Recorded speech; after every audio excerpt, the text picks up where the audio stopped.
I have 20 minutes, and I want to spend 15 minutes reminiscing about family matters and 5 minutes on science.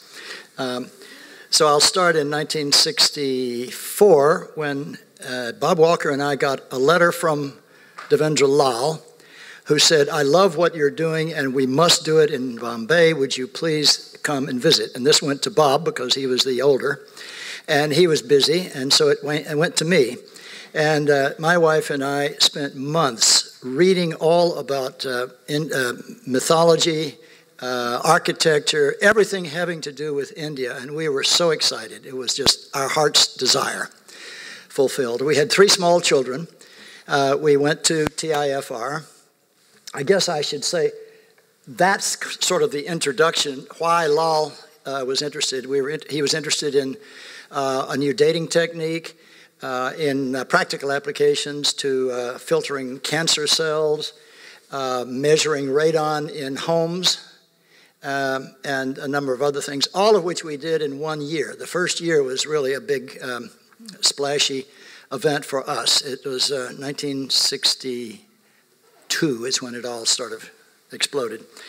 Let's see if this is going to work. Yes. Now this, I think, is a most wonderful picture showing how happy the 4 of us were together. Without gray hair. What? Without gray hair. Without gray hair. Look, later you'll see a beard. So we were dear friends. We did not have emails.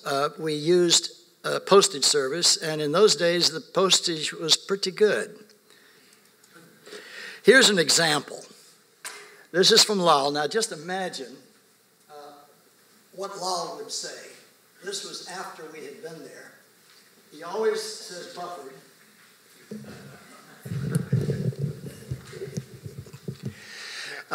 I write to you in retrospect to a glorious time we had at Berkeley. Actually, I suddenly realized that I've skipped about 6 years. Maybe I should, without any transparencies, just tell you that with 3 small children, we had many exciting adventures at the Tata Institute. Homi Bhabha was still alive before the plane crash that killed him over Mont Blanc. There were Menon, who was the second in command, who took over the directorship.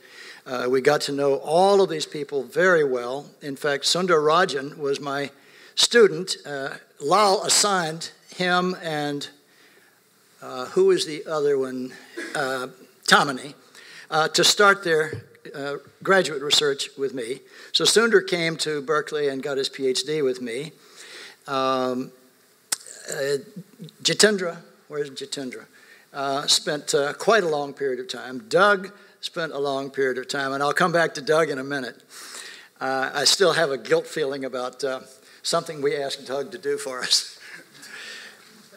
So we went all over India. We went to just about every state, Ajanta and Ellora and Bhubaneswar, and except we couldn't go to Kashmir or Ceylon, as it was called, because they wanted dollars. And I had a Fulbright fellowship, and I had no dollars. That didn't work. But just about everywhere else. So let's look at this letter, because it's typical Lal. The real vacation I had in a long, long time. It was great seeing your wonderful family. Now here's where the typical Lal request. Thank you for sending Lexan sheets. Could you have thinner Lexan? Thanks also for sending the catalog of records and your latest charge calibration. Please send me copies of all the papers on tracks presented at the Houston Principal Investigators meeting. If you have some quantity of silica to spare, I would very much like to have some, and I'm not sure why he thinks I had anything to do with silica. I'm sending you a parcel post of rosaries, the original color. That was back in the days when we first arrived in Berkeley, when everyone was a hippie. And so I had these rosary beads around me, and I had the white pullover shirt from India. The saints prefer it that way. You will note that there are always 108 beads. That's the Indian magic number for obtaining salvation. Should we send you a Nehru coat in Indian raw silk? And I forgot to respond and say, please do. Anyway, blah, blah, blah.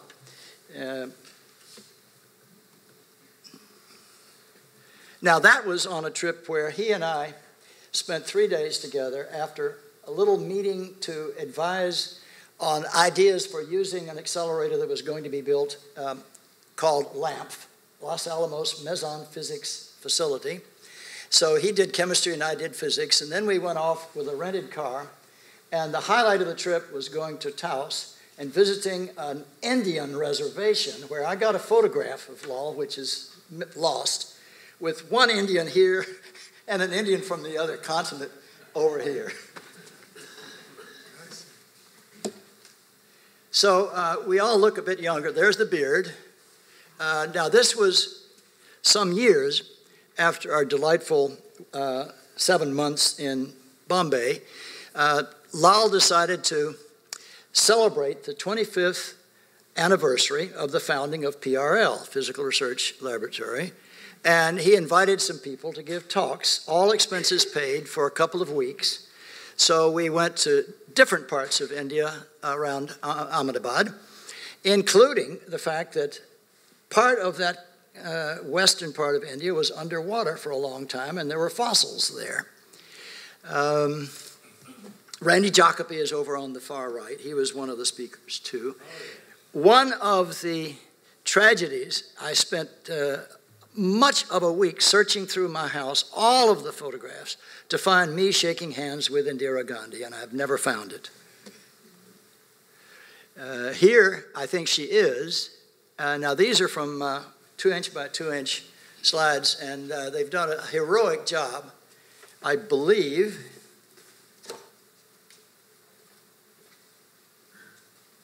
I believe that's she, unveiling the bust of Vikram Sarabhai, who was the founder of PRL. And incidentally, Mrs. Sarabhai, oh, thanks, Karen. Mrs. Sarabhai is famous for having created a troupe of Indian dancers who went all around the world. Sringalini, something like that. Does anybody know how to pronounce her first name? No. Sorry?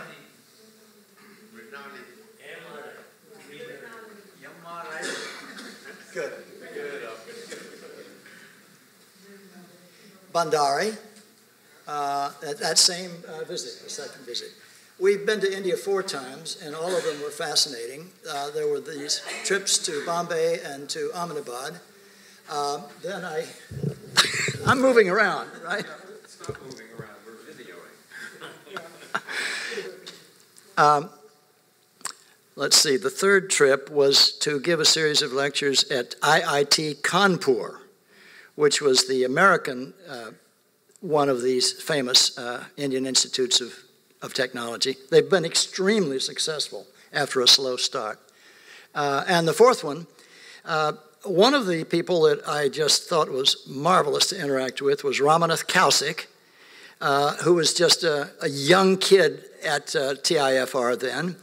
And he came to spend 3 years at Berkeley with me as an assistant professor. And then, much later, he became director of the Indian Institute of Astrophysics. And I think he's a brilliant guy. I enjoy very much working with him. I talked with him on the phone a couple of days ago, and he said to tell you he's sorry he's not coming. Didn't give me a reason. I think he's too devoted to research. Yes, now there is Aruna, and this, I believe, is Mrs. Sarabhai. Sorry? That's correct. Correct. Good. All right. And there's Jacobi. This is Menon. Now, when Baba was killed, Menon became the director, and then he quickly advanced in the ministry, was science minister for many years. I assume that is Mrs. Menon, but does anyone know her? Yes. Okay, good. Now, here's a Christmas card from Aruna. We had this wonderful relationship, and then it all disappeared slowly after he became so burdened down with being a director and writing about labor strikes and so forth. So, okay, we now have 6 children. Ali was not alive when the Bombay trip took place. So, but this is such a warm letter that's so contrasty with Lal's letters. Let's look at it. Political uncertainty here. Mrs. Gandhi's fate to be decided today afternoon. Lal will be in Houston. That must be for a lunar science conference or something. I join him later to be in La Jolla from April 2nd. We were in Verona last summer, then went to Bern, Copenhagen, and Paris. And this is another theme that runs through their lives together. They're constantly being invited to go to places, and I don't think they ever say no. The monsoon was satisfactory. Lal has come down from 214 pounds to 180 pounds. Mrs. Sarabhai led the cultural delegation to China, and this is hilarious. She said their patriotism was quite something, and the Chinese have a population problem. I love that. The Chinese Academy sent us a piece of the Kirin meteorite by mail without any fanfare. Bob Walker was here in early October, blah, blah, blah. Shall I have Lal bring you a sitar when he comes in 1970? Well, we forgot about that. It's been a busy year. The next one promises to be the same. Well, it's good to know that we can soon talk on the telephone with you, and we did an awful lot of interacting with them.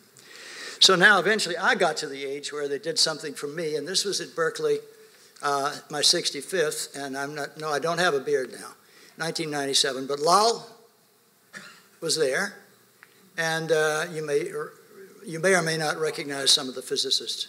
Anybody else see anybody they know? Bob Fleischer's there, right? Bob Fleischer is there, Francis Halson, who? Ian Hudson is there. Very good, very good. Yeah.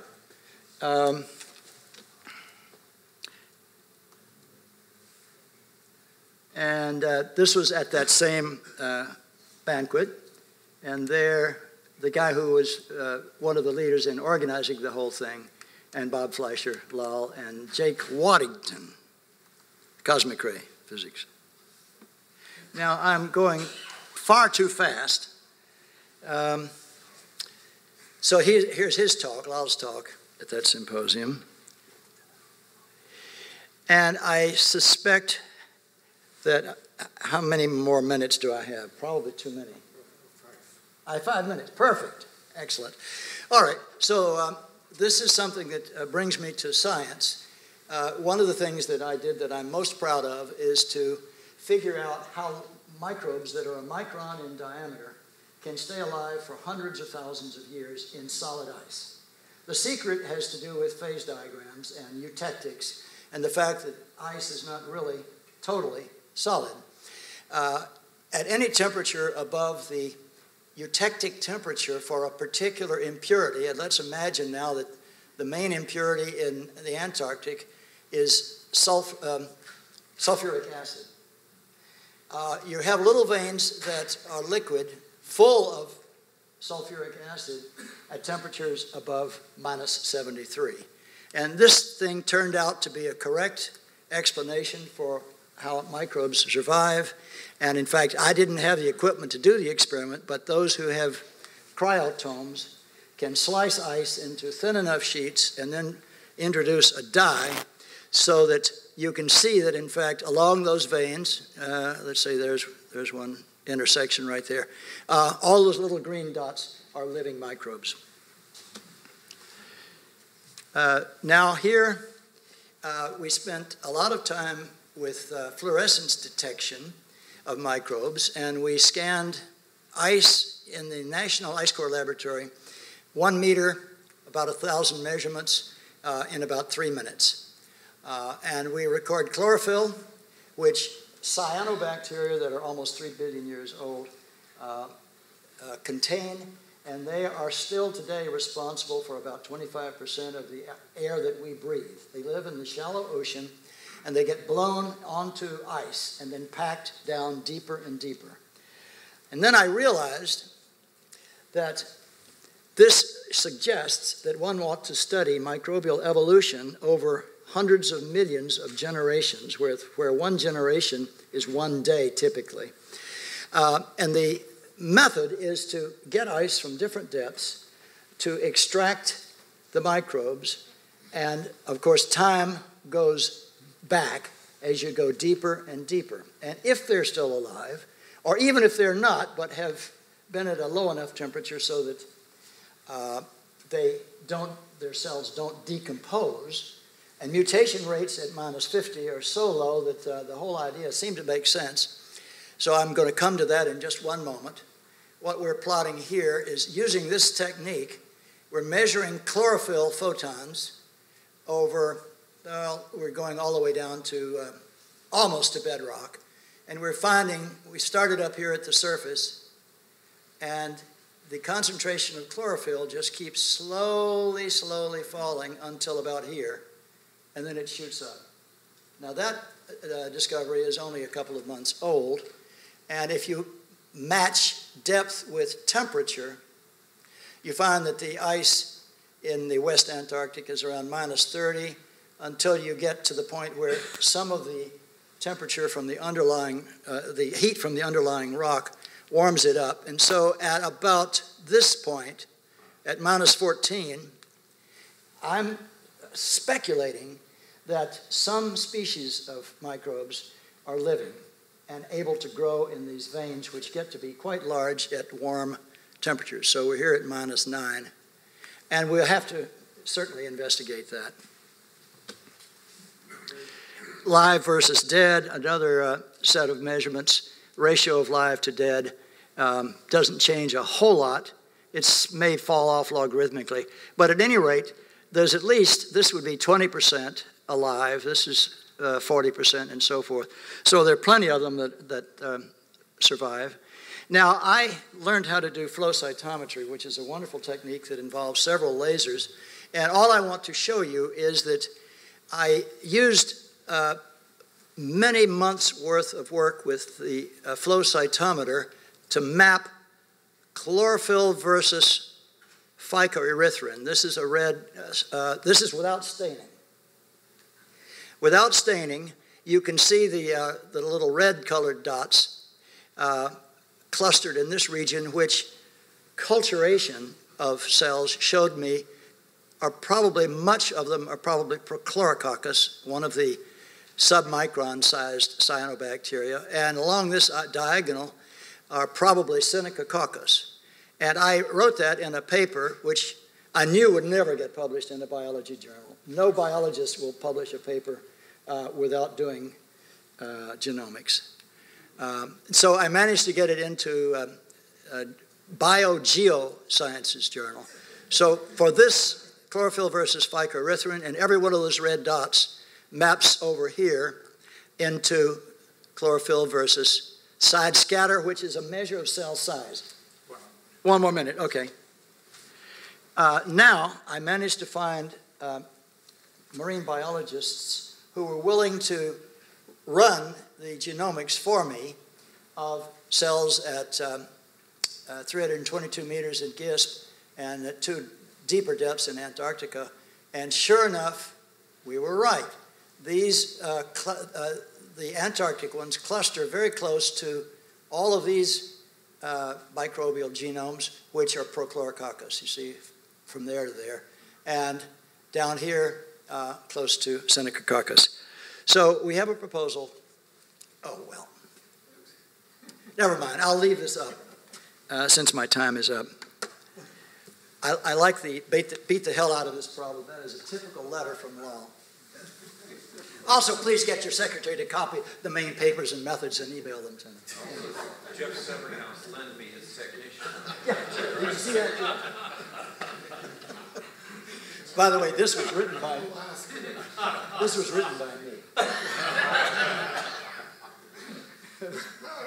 That's it. Thank you.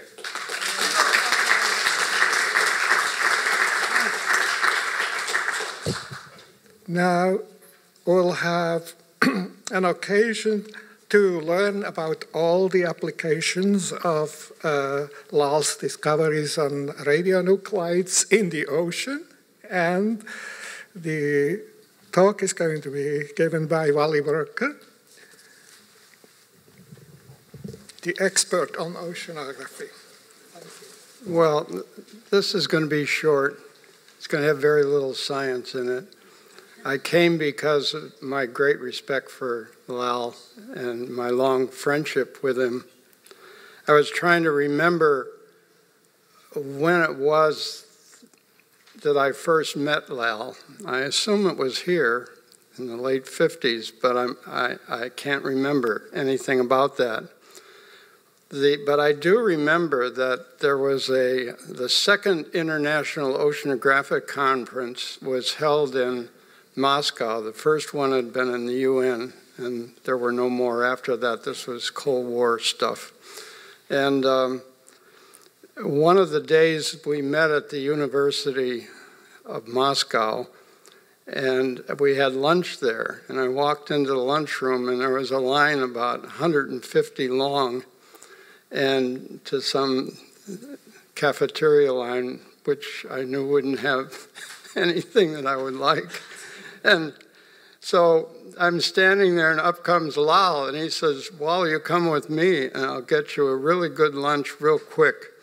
The only thing is you have to eat vegetarian food." And I said, "Well, it's probably better than the other stuff they serve here." And so I went with him, and we went to the line, and he went in the back and got this very nice-looking young Russian woman who he had convinced that he was a vegetarian and had to have special food. So he winked at her a few times, and within 2 minutes we had a very nice lunch. So that was the first thing I remember about Lal. I'm going to add a couple apocryphal stories. My relationship with Lal was heavily connected to Harmon Craig because many of my trips out here had to do with the geophysics program, and I would stay with Harmon. And one thing I learned is that Harmon had very little time for friends, but he did take Wednesday nights and go out for pizza right away.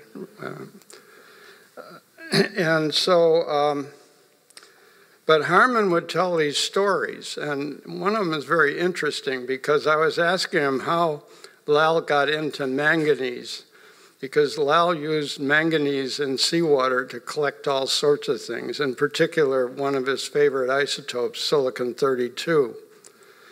And Craig said, well, it's because when Lal was in college, he had to earn a living, and he realized that Indian women, that the mascara they used came from Western countries, and some of you have probably heard this story, and it melted. And so he designed his own mascara, which of course was made from some manganese oxide or other. And he was going door to door to sell this. And he came to this house that turned out to be the Peters house. And he went in, and Mrs. Peters invited him in, and they had a very long conversation about all of this. And that evening when Peters got home, his wife said, well, you must hire this young man. He's the brightest person I've ever met in my whole life. And so that's how Lal got connected with Peters. And of course, Harmon went on and said that they were doing these neutron experiments where they'd launch balloons. And he said they had enough money for the balloons, but not for any vehicle to follow them. So he said that Peters had Lal memorize all the train schedules. And when they launched the balloon, he would jump on a train and follow it. And if the balloon veered off, he would then have to, get off and go on another line. And that's the way they tracked down the balloons when they came down. So I do remember that Lal was smart enough during the geophysics program to have nothing to do with collecting his silicon-32.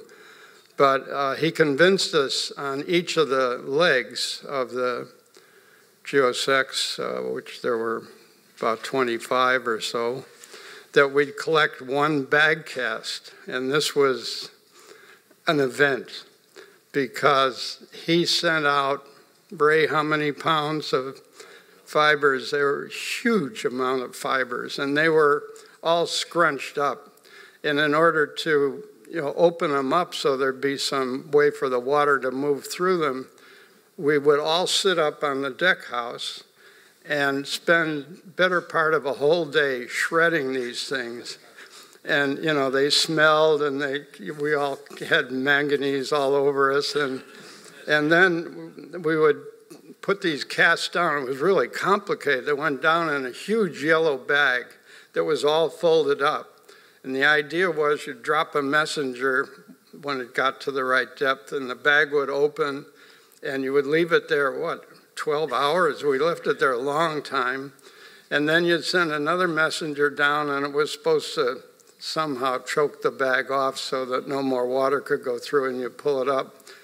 Well, I figure that almost every one of those casts, there was something wrong. I mean, either they pre-triggered, or they didn't trigger at all, or they didn't close right, or they got tangled.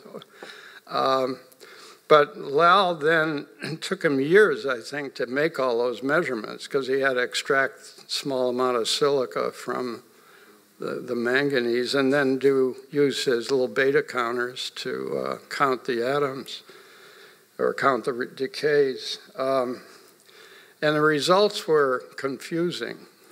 And I mean, one thing you have to understand, this is a complicated problem, because silica 32 is coming down from the sky onto the surface water, and the silica in the ocean's almost all in the deep water, and so there's hardly any in the surface water. So what you're doing is like tritium in seawater, that you're mixing an enormous amount of silica up and then the silica 32 down. So it's very concentration dependent. So I remember I wrote a paper trying to interpret Lal's results after Lal wrote a paper, and then Harman wrote another paper saying I was all wrong. And I think that's the last papers that were ever written on silicon 32 in seawater. What else do I have to say?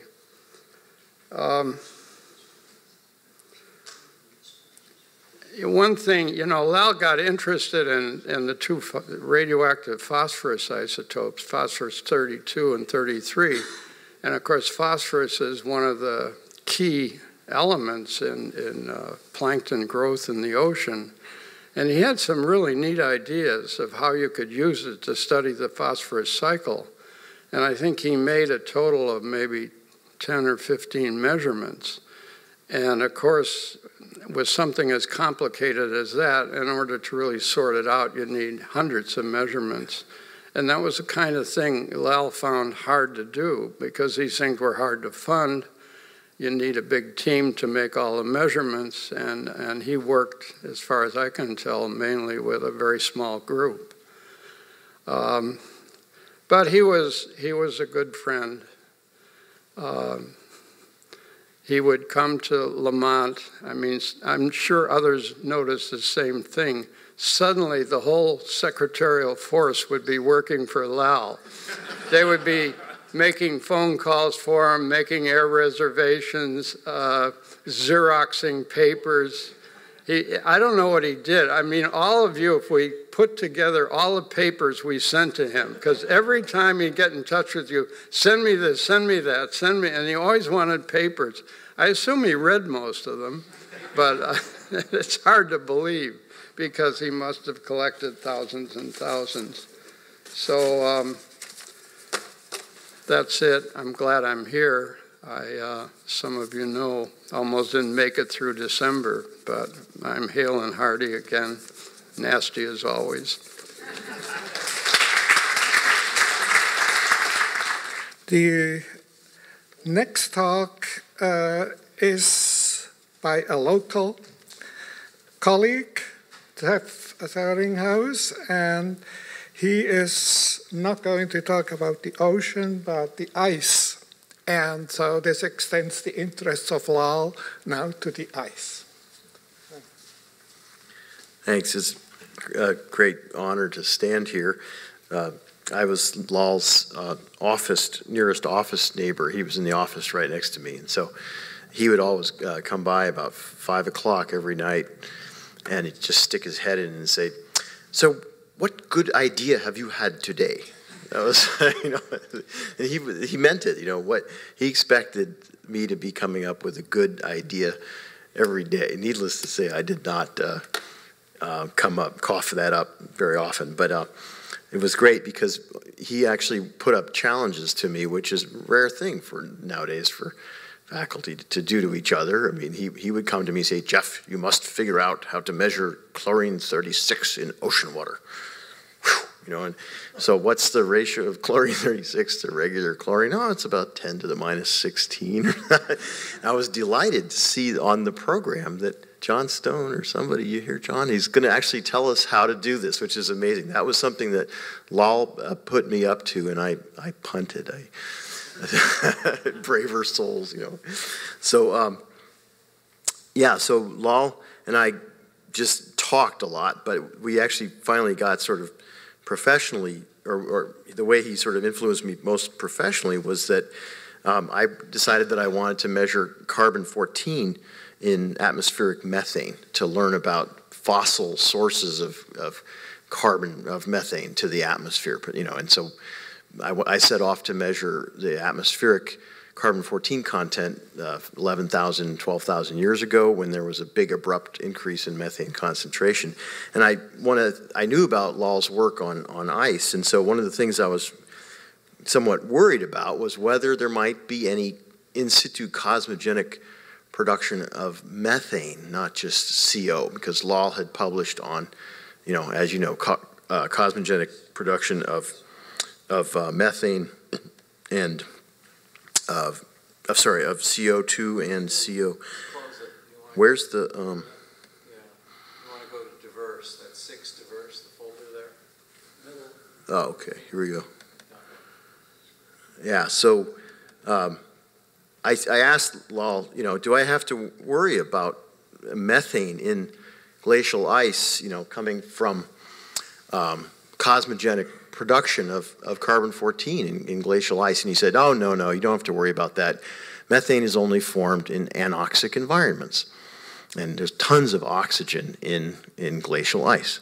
So I went, phew, okay. And so I proceeded. And so I have Lal to thank for getting involved in this field, because if he told me the truth, or the more, let's say, the more accurate answer, he didn't know. I mean, I probably would have never gone into it. I probably would have given up right then. So to make a long story short, we went out and did this experiment. We measured the carbon-14 in atmospheric methane, or what we thought was atmospheric methane, but we got values that were about 30% too high by any scenario. And you know very well what it should be because of or upper limit of what it should be, because the source for methane production is CO2, and so if the carbon-14 content of CO2 is well known, and you know, so we got 30% more C14 than we should have, and so it turned out there actually was some carbon-14 and methane production by cosmic rays. So, and the answer is that the hot atom chemistry that happens right after a oxygen is turned into a carbon-14 is so energetic that it makes organic molecules, it makes methane, it makes all kinds of things, things that you wouldn't get otherwise. And so the fact that it's an oxidizing environment is sort of beside the point. But that all came much later, and so my student Vas Petrenko, who's the first author here, is the one who did all this work.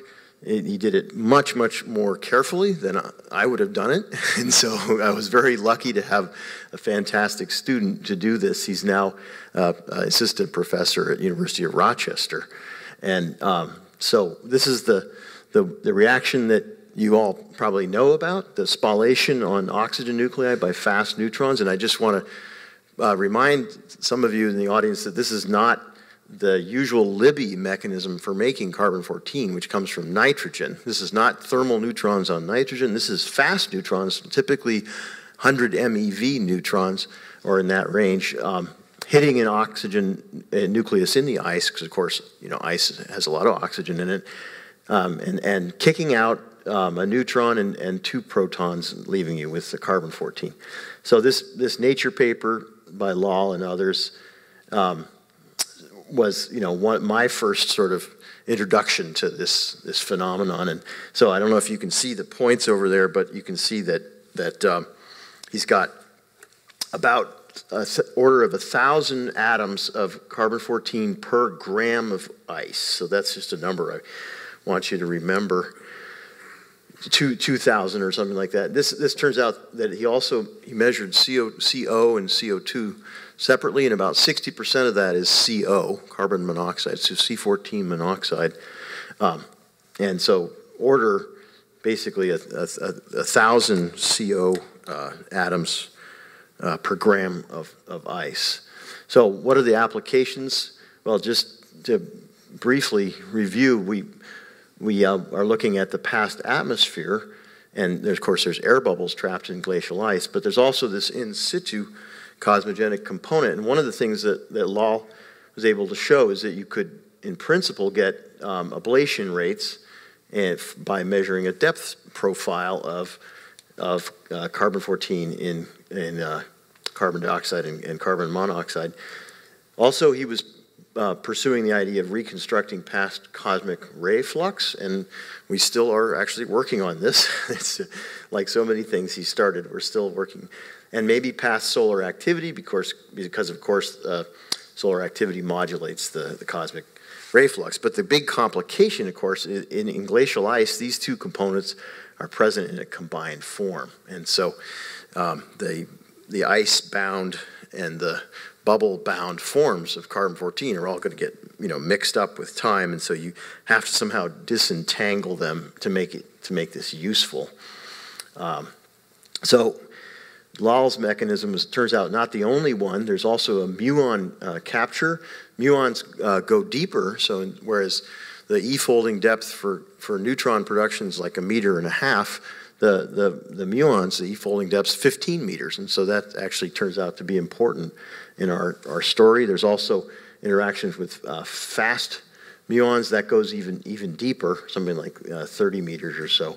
No significant carbon-14 from thermal neutrons. That means even though there's nitrogen in the air bubbles, there's just not enough of it to make any significant amount of carbon-14 from thermal neutrons. Most, as Lal told us, most of the C14 goes right to carbon monoxide and carbon dioxide, but as you'll see in a moment, a little bit does become methane and organic molecules.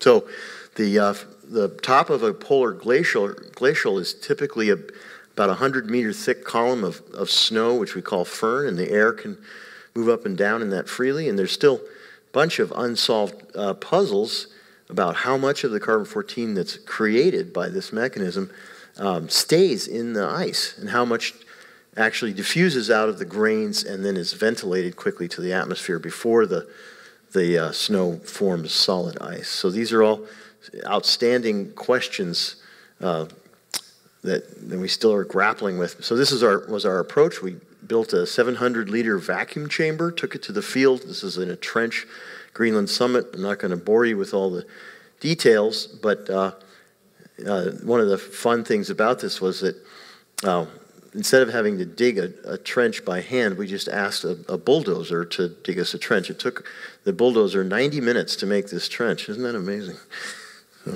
So we were mining ice here. This is my graduate student, Daniel Bagenstoss, cutting with a chainsaw, cutting blocks of snow.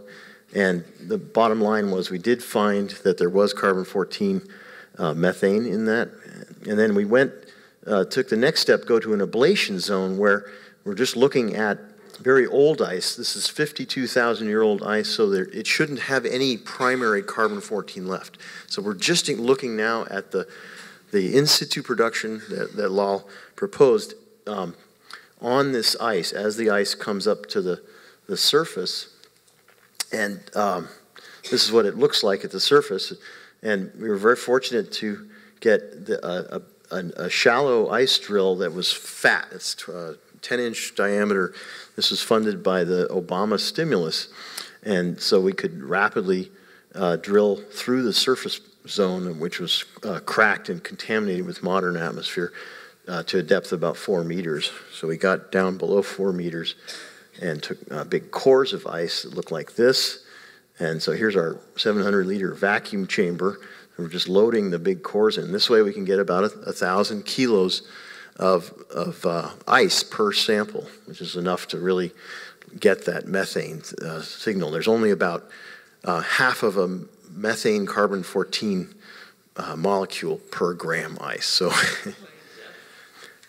these are all from same depth in multiple holes. They're right next to each other, yeah. So these are all, I don't know which depth this one particular was. But anyway, here's the model. So this is based on the Lifton, for those of you in the know.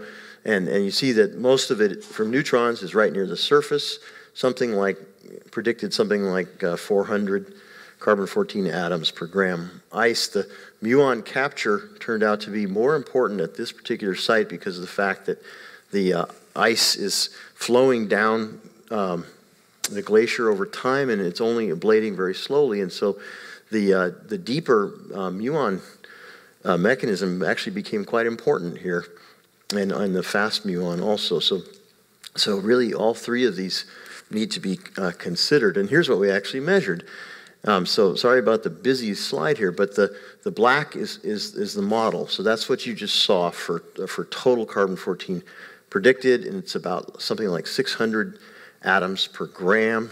And then what we observe in the carbon monoxide is in the blue. So this is the observed profile with depth about 40 atoms per gram. And so this is a big surprise. We have sort of an order of magnitude fewer carbon-14 monoxide molecules than expected. And we still don't understand why this is. But we think that the nice smooth nature of these curves suggests that we are measuring something real here. It decays with depth, as expected. It's unfortunate that the surface ice is cracked and contaminated because we can't really get the surface values, but they're probably way up here somewhere. So anyway, that's a very nice piece of work that my student Vas Petrenko did that really grew out of conversations with Lal. So thank you.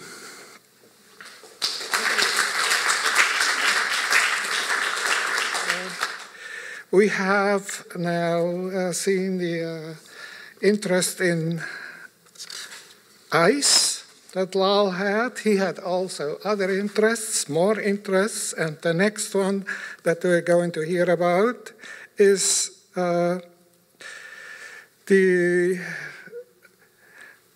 not only the prehistory, but the archaeological applications of some of the nuclides that Lal was worked on.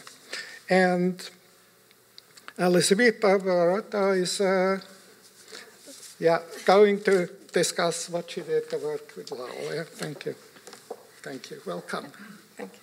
Yeah, I think that between all this community, I did very little work with Lal, but he was my mentor because, this Lal and Peters 67 was when I was a student in physics in Italy, was the paper I read, and I started to work on beryllium in ice, and then I moved to PhD in Israel, and I moved to other cosmogenic isotopes, and then in Denmark with C14, and then finally, when I went back to Israel, so I wanted to use these cosmogenic isotopes mostly in archaeology. I became interested in archaeology. Israel is a land of a lot of history, and there was a radiocarbon lab, but I wanted to do something a little bit different than only C14, and my proposal on beryllium-10 in flint tools, prehistoric flint tools, was accepted by the Welzmann, so I became a postdoc. But then I needed a lot of help because I never worked with beryllium in silicates, and so the paper of Cole, of course, Cole and Nishizumi was another important paper, but then I contacted Lal. And this was actually my first approach to him, to this father of cosmogenic, or godfather for cosmogenic isotopes. And so I decided that probably I should invite him to Israel as an excuse to teach a course on cosmogenic isotopes to students in archaeology, because I wanted the student in archaeology to understand why we can date with C14 and what we can do with other cosmogenic, and first of all, to appreciate what science can integrate in archaeology, but not just as archaeometry or support, really integration. So he came to give this course, and the opening lecture was given by him, and was my first understanding that archaeology students are very different from science students. And Lal, I think, would have harder time to make his message very clear, because he started immediately, with words like isotopes.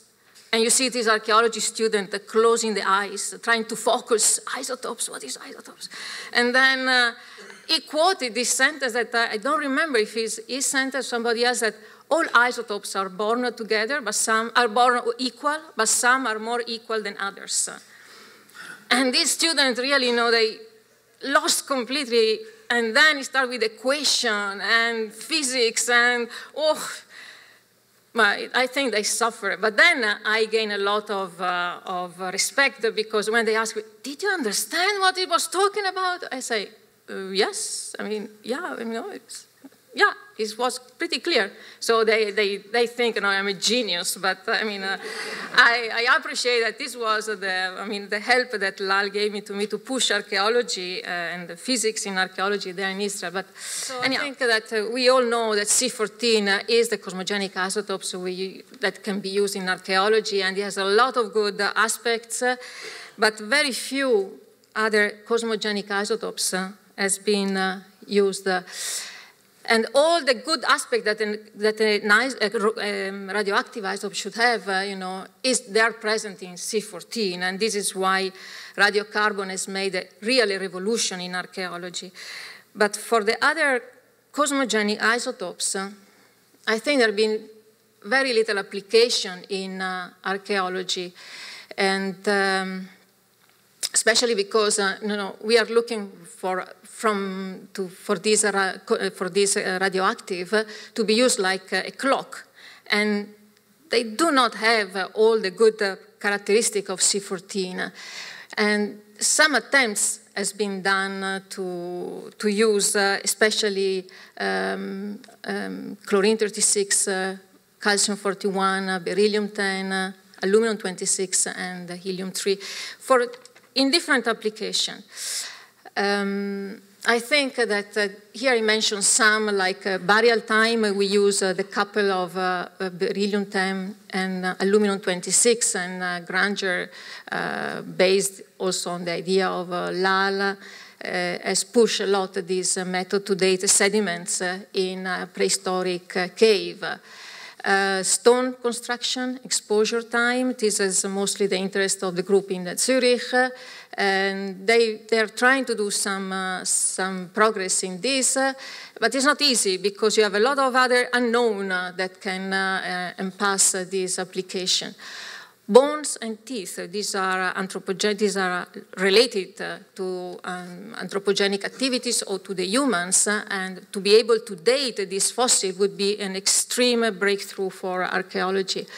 Flint tools, surface exposure, like when the people left these tools around in nature, so it's another application, and Susan Ivy Ox has been the first one to provide some good results in this field. And Flint tools procurement methods, which is something you can say, well, this is obvious, they excavate, but we will see what could be the other, some other aspects. So, for all these applications, of course, we need the method to do that, and this is probably why in archaeology these cosmogenic isotopes have never been used beside C14. But now, technological aspect is one problem, and with the time we can be able to measure very low cosmogenic, very low ratio for these isotopes. I will focus on two examples, and which, especially the second one, the Flint tools procurement, has been inspired by talking also with Lal. But for bone bones and teeth, I think I would like to give some new idea that came out to improve this or to get some hope that we can use the cosmogenic isotopes in archaeology. So this is a drawing of Walter Henning, which proposed calcium-41 to date human remains. This is the calcium-41 produced in situ in the environment, and then it become available to the humans and is incorporated in the humans, and then when we find the bones of the humans, then we can measure calcium-41 and determine the age of this fossil. Of course, there are many other questions like initials, latitude dependence from the production, and so on and so forth. But okay, this was a big, a nice dream, and we can use, we can apply the same dream to chlorine-36 also, which again become part of our body while we are drinking the water. So several papers has been made on this issue, and this is for the calcium-41. Everything from the past probably 20 years. 1990, 1987, and on chlorine-36 as a potential for paleodating these remains.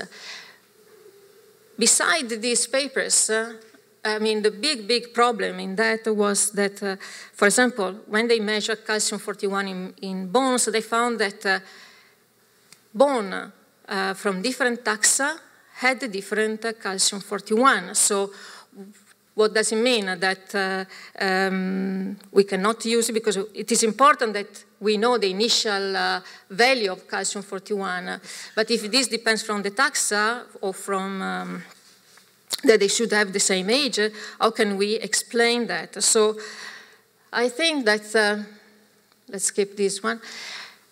I think that we made up some idea to resolve one of the major problems, which is if the material is a closed system for the radioisotopes to be introduced or lost from the system. And I think that in the previous work that has been done on calcium-41, for example, where the ratio had been found to be different for the same taxa of the same age, and I think the diagenesis was not taken in account.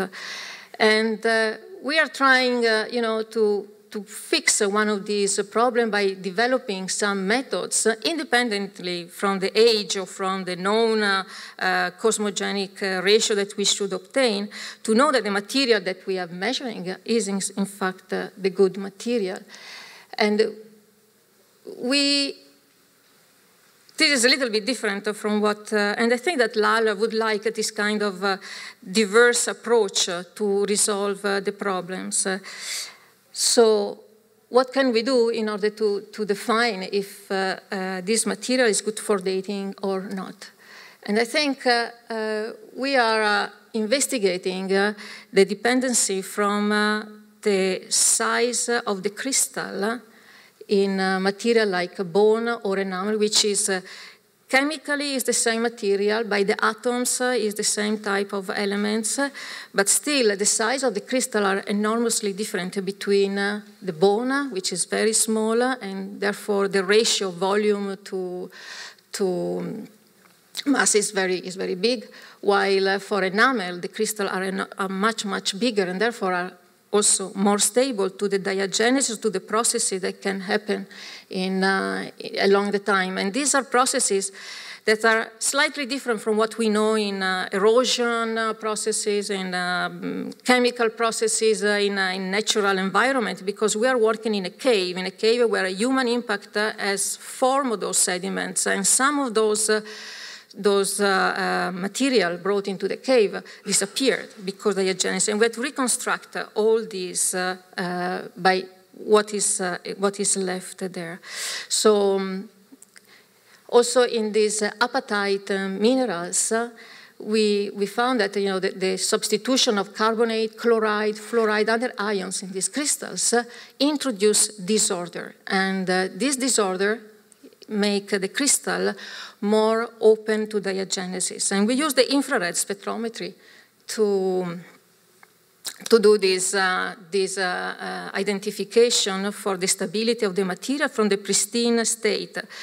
Without going to the details, we use parameters in the spectrum of the infrared, and by doing that, we found that between different taxa, there are different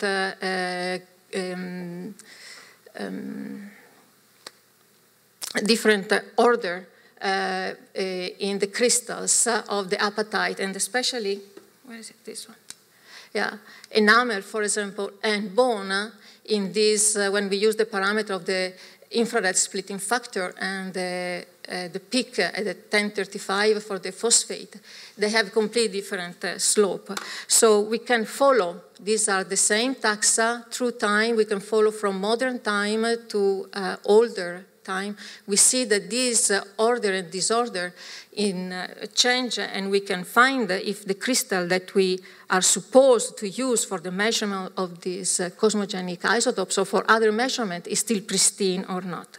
So this is a new idea, and I think it is a pity that Lal is not here, because I would like very much his idea about this, the use of these new methods to figure out the diagenesis and therefore the goodness and the quality of this material. And so with the technique, we can measure and use it as a chronometer. Now for the flint, so this was the original idea that I discussed with him about using the beryllium-10 produced in situ in the flint, in the flint, once this material has been napped by the humans.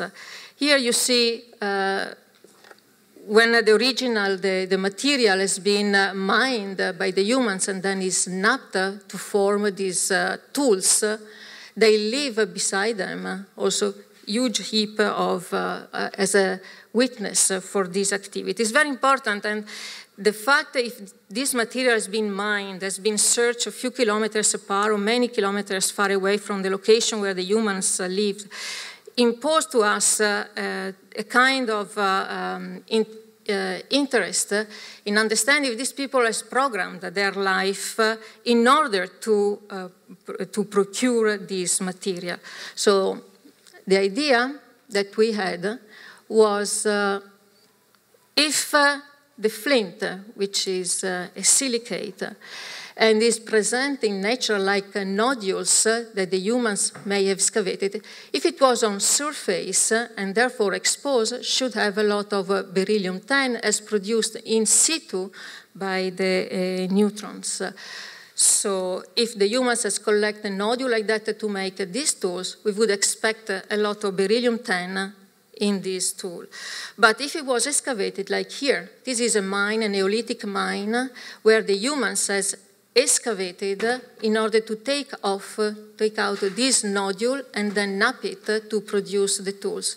So this is covered by a certain amount of sediments, and therefore the beryllium-10 in this nodule should be lower than the one exposed on surface.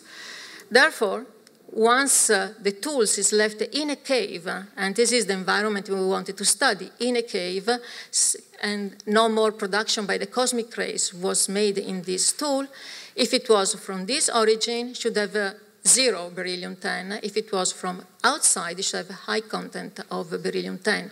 So this is an all different mechanism for our mind, if I was a prehistoric person, that I have to program ahead what to do and where to go to get this material. So we had first a case study in the Taboon Cave, which covered almost 800,000 years of human occupation. And we did find the changes along the time in the content of beryllium-10 for the tools that were found in the cave. So this conclusion will come back. So the other case was the Kesem Cave, which is 200, 400 1,000 years old. And this is in the beginning when it was found by the works, they were building this new road, so they found this new cave. And I finished, yeah. Okay. So the tools, just to give you an example, they look like stone, but for the archaeologists, these are very important. They described a lot of meaningful activities. So we have blades and we have scrapers. And it's not the same flint. You cannot use the same flint to make these tools because these are daily. You can use low quality flint to make them, while for this one, you need a bigger nodules to start with and of higher quality. And you can make this from this high quality flint, but you can't do the opposite. It will be very, very problematic. So we wanted to check if this flint and this one are actually different. And indeed, all the results which are shown here.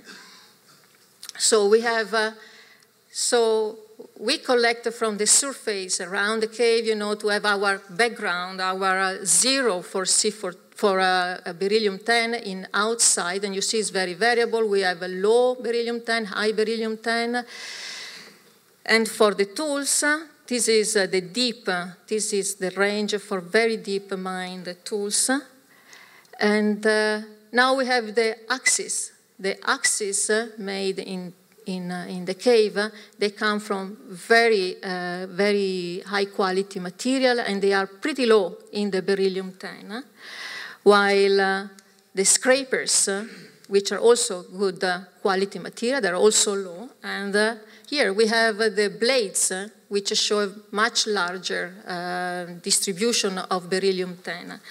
So this indeed proves that we can use this cosmogenic isotope, if not for dating, for other applications like the procurement methods for this material, which open a complete new application to understand the mind of the humans 200 or 400 years ago. So I think, and I stop here, this is the last one anyhow, I think that Lal, I don't know if he was really interested in archaeology and in application of the cosmogenic in archaeology, but I think I would like very much the diverse aspects of this project, being a person that moves all over chemistry, physics, geology. I think that in archaeology we'll have a lot of fun. So, well, this is a lot of his work also is here, because without this Lal and Peter 67, I think I will never be here to present his results. Thank you.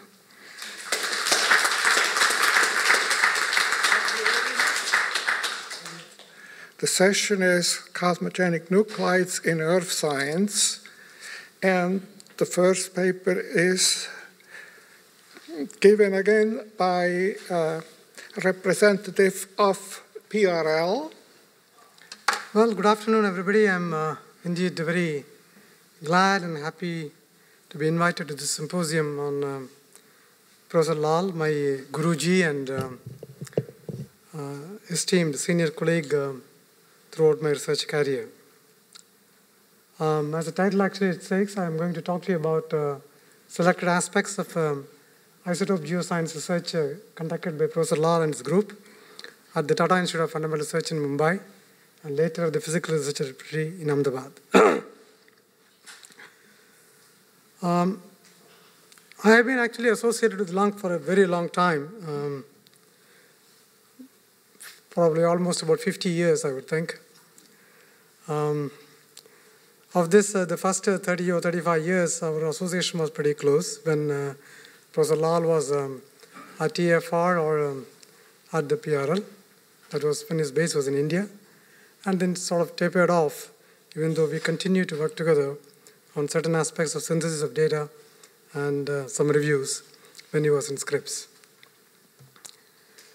I must also confess that my association with Professor Lal came about by chance, actually, not by design of either of us to work together. I was a student after my undergraduation in the Atomic Energy Training School, during 1963-64. The training school is a conduit for selection of young scientists for the atomic energy establishments, one of which happens to be the Tata Institute of Fundamental Research.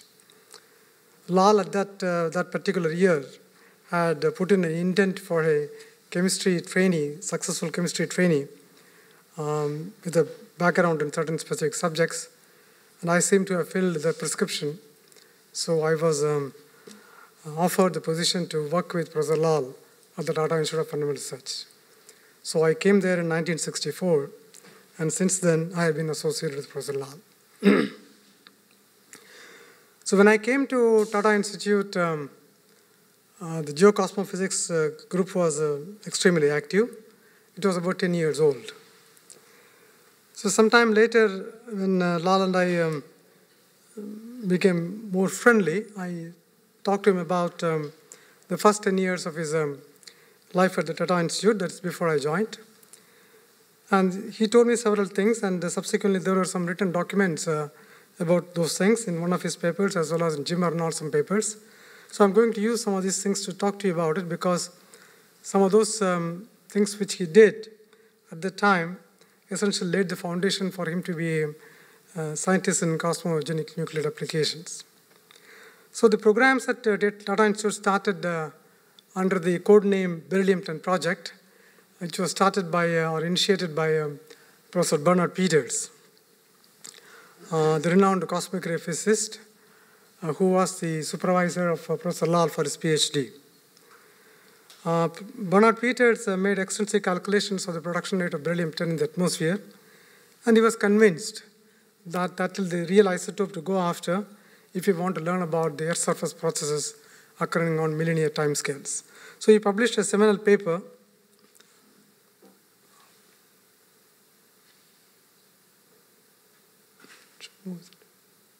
in the Proceedings of Indian Academy of Sciences, in which he said that if you want to look at sedimentation rates of deep sea sediments as well as learn about processes occurring in tertiary, beryllium 10 is the isotope. But the problem is beryllium 10, in the same paper he wrote, that if you want to make measurements, you need to collect 200,000 liters of seawater or 200 grams of deep sea sediments, which is very difficult to find those days. But they got around this problem. This is actually the picture of Professor Lal. I'm sorry, this slide is very old. I had to track it down from one of the journals which published this photograph, and they were kind enough to reproduce this for me. This is Professor Lal in 1961 with Bernard Peters in one of the cosmic ray conferences. And then on the left-hand side, you see the 4 huts. These are the foothills of Kashmir, where Lal went to collect the snow to measure the beryllium 10. So as soon as Peters published the paper, Peters and Lal put together experiments to actually go ahead and measure beryllium 10. So they had to collect something like 200,000 liters of water. Lal and a group of other 6 scientists from Tata Institute was designated that job, and they went on the Kashmir trip, and those huts were used as a camping sites for collection of those water samples and make the beryllium 10 extractions. On the right-hand side, you see the old Tata Institute of Fundamental Research, or the old DH Club, and one of the roofs are covered with actually plastic sheets and polyethylene pipes, essentially during the monsoon, to collect something like 10,000 liters of rainwater for the beryllium 10 extraction. So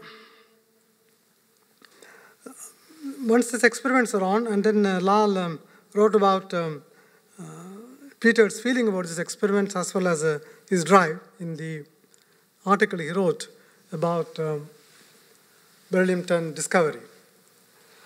As you can see that he talks about Peters launched a full-fledged attack to discover this nucleid after he had convinced himself that this was an important nucleid in view of its chemical behavior and long life.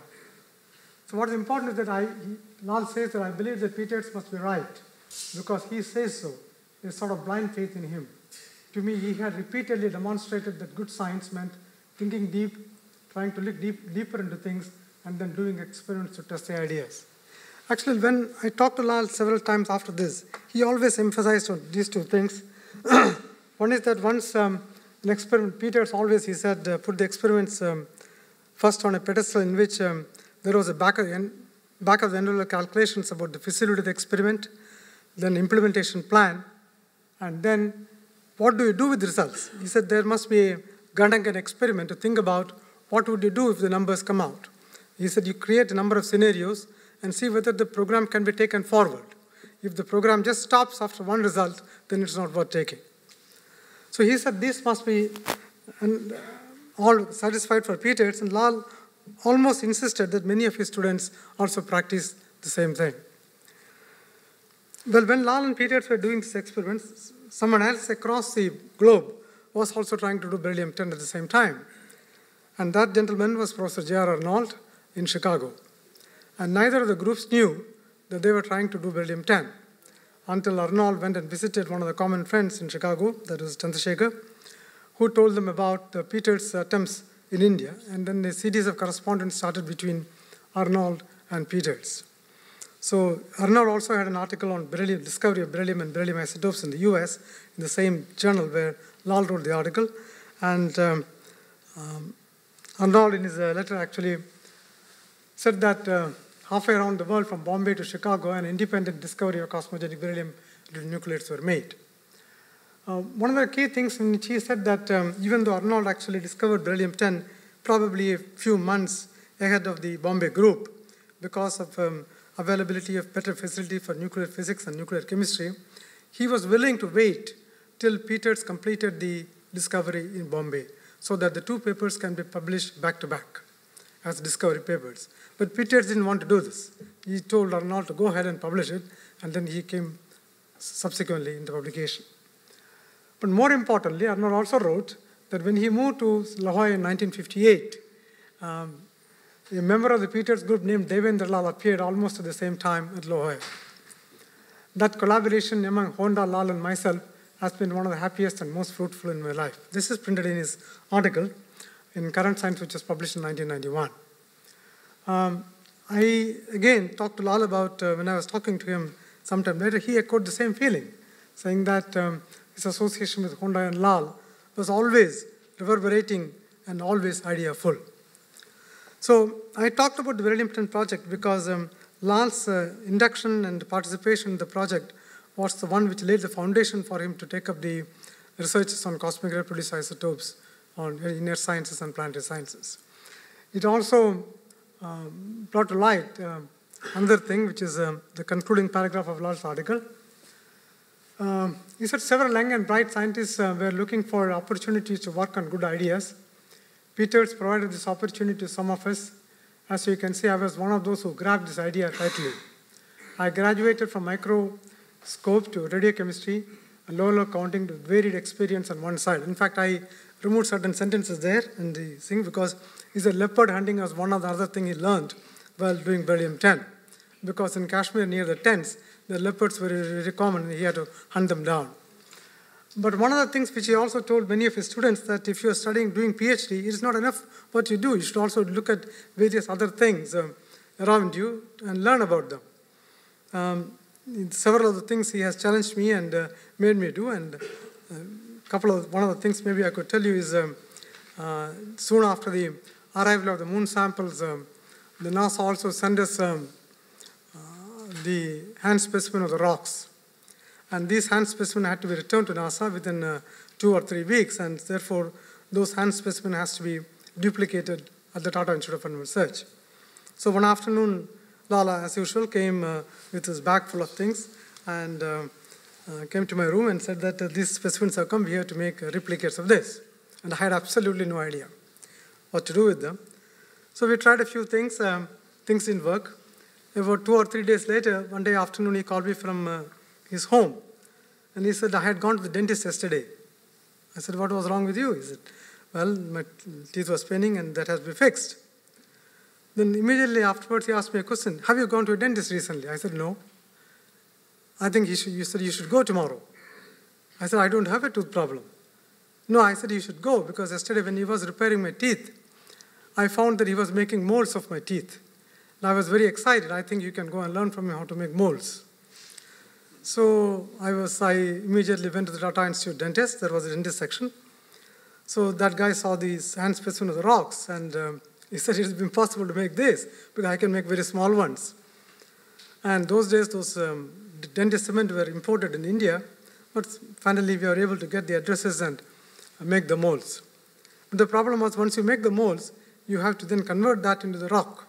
So what do you fill in the mold? So we got the external cover and the NASA mold was removed. So we didn't know what to pour in. Plaster of Paris was tried and various other things were tried, didn't work. So a few days later, Lal and I were trying to mount some crystals for some track work, and usually these are mounted in epoxy. So the epoxies are usually heated on the infrared lamp and to remove the air bubbles so that the crystals are fixed properly, and the viscosity decreases and it becomes sort of much more fluid. Lal said, okay, we can do this, take this epoxy, and immediately made me run to one of the companies in Mumbai making these epoxies and bring large cans of epoxies. We heated all of them, poured into the mold, and made the mold. So like this, for example, Doug was talking about white ink. That was a big project for me for a long time in Bombay. He, in fact, even called the people who make white paints into physical laboratory and made me interact with them to how to suspend this fine grain of titanium oxide and to make them white paint. So and of course, one of the craziest thing I worked was when he came back from Los Angeles, he was very impressed by the slides which were shown at Caltech, which had a blue background and white letters. So they were not being made in PRL. And there's always black and white slides. So Lal had to make this. So he told me, Swami, you have to go and work with the photographers, how to do this. So then we tried to put copper sulfate. We heard about one of the very famous papers which has come in that here, that is the Handbuch der Physik, the radionucleus produced by cosmic rays. Okay. Before that, there were two other papers which were equally famous. One of them was in 1958 by Lal, Malhotra, and Peters on the production rate of isotopes and their applications in atmospheric sciences. And the second one was by Lal, Eschpal, and Peters, again on the production rate of isotopes, which were both revised with updated data and the Handbuch der Physik article in 1967. This photograph again is pretty dull, but it's Lal, Eschpal, and Peters, the trio, which made the initial calculations of production rates. Then came this famous paper on cosmically produced radioactivity on the Earth by Lal and Peters, which is a citation classic for having more than about 1,000 citations and used still as the benchmark paper for calculation of production rates and has stood the test of time. During these calculations, Lal and Peters actually realized that the production rate of many of the isotopes are extremely low and therefore very extensive programs have to be made for their measurements, and they actually developed both analytical as well as counting techniques to achieve this. And the beryllium-10 project, I will skip some of this. And the beryllium-10 project was continued at the Tata Institute of Fundamental Research for dating sediment cores, but at the same time they also tried to look at the sediment cores beryllium-10 with other radioactive isotopes to intercompare the various rates so that they can check the basic assumptions of the method, particularly on the production rates of beryllium-10 with time. And then a series of isotopes were measured at the Tata Institute of Fundamental Research after the beryllium-10, which resulted in the discovery of 8 of them. Some of us were associated with a few of those discoveries. And actually, when I joined the Tata Institute, I was associated with the measurement of some of the shortest lived isotopes. That's chlorine-34 meta, which had a half-life of 34 minutes. So we need to collect about 20 or 30 liters of water and extract all the isotopes within 30 minutes and assay them. So chemical procedures were all developed for that. And these isotopes were measured at the Tata Institute of Fundamental Research, and their applications were sort of shown or elaborated with time. And when Lal came first time to UCSD in 1958, he had an insight. he was very keen to look at silicon-32 applications in oceanography, and realizing that it will take enormous amount of collection of water, and they avoided that cleverly, jointly with Goldberg and Minquedi, by measuring silicon-32 in siliceous sponges. So, because siliceous sponges does the work for you of extracting silica, and therefore by taking 100 or 50 grams of the siliceous sponges, they were able to measure silicon-32, and it was discovered and was published in Physical Review Letters in 1960. But Lal then realized that it's almost impossible if you use only the siliceous sponges, that you need to actually measure silicon-32 as a function of depth if you want to look at or extract its full potential as a tracer for application. So that required extraction of silica from 10 to 100 tons of seawater, and that was an impossible task. So when Jim Arnold came to India in 1964, he, along with Soma and Lal, developed a technique for the extraction of trace metals and silica from seawater using ferric hydroxide dispersed sponge and matrix. I was going 20 minutes. Yeah, 20 minutes. 20 minutes total. Yeah. It's 14, so I still have 6. Yep, you're probably right. So they designed... Swami's good at numbers. So they developed this method of extracting trace metals and silica from tons of seawater by dispersing ferric hydroxide gel in a free-flowing matrix like spongin. But the only problem with the spongin was that they actually come from seawater, therefore they had inherent silica. They had to be cleaned by dipping them in hydrofluoric acid and hydrochloric acid. And no one else but Dr. Soma was always willing to do this as a part of his thesis project. So here is Soma on the roof of Scripps trying to clean spongin matrix for loading ferric hydroxide. You can see the drum up front is dark because it's filled with ferric chloride, and then he is cleaning up sponges in both hydrofluoric acid and hydrochloric acid, the two drums. And these clean sponges were loaded with ferric hydroxide and used extensively in the Scripps ship RV Melville to do silicon-32 during the NOVA expedition in the South Pacific. This was done using the butterfly samplers. The three heroes of the silicon-32 expedition at the time, Harman Craig, Soumya and Fred Dixon, with the butterfly samplers on board the Melville.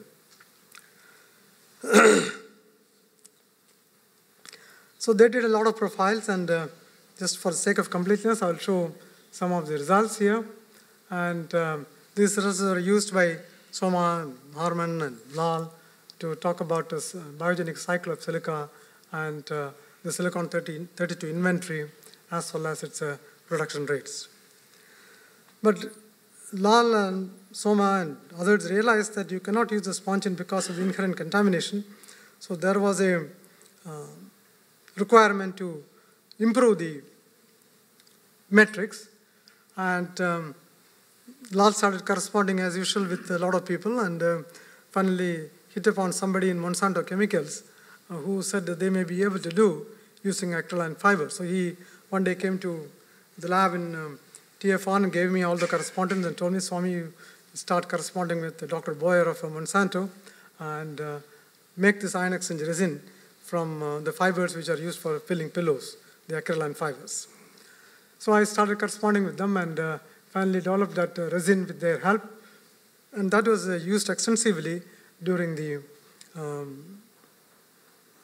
Geophysics expeditions, about which Vali actually talked or mentioned about a few minutes ago. Actually, as Vali said, this processing of the fibers was done at Scripps, and here is Soma and myself sitting in the upper, somewhere along the upper campus of,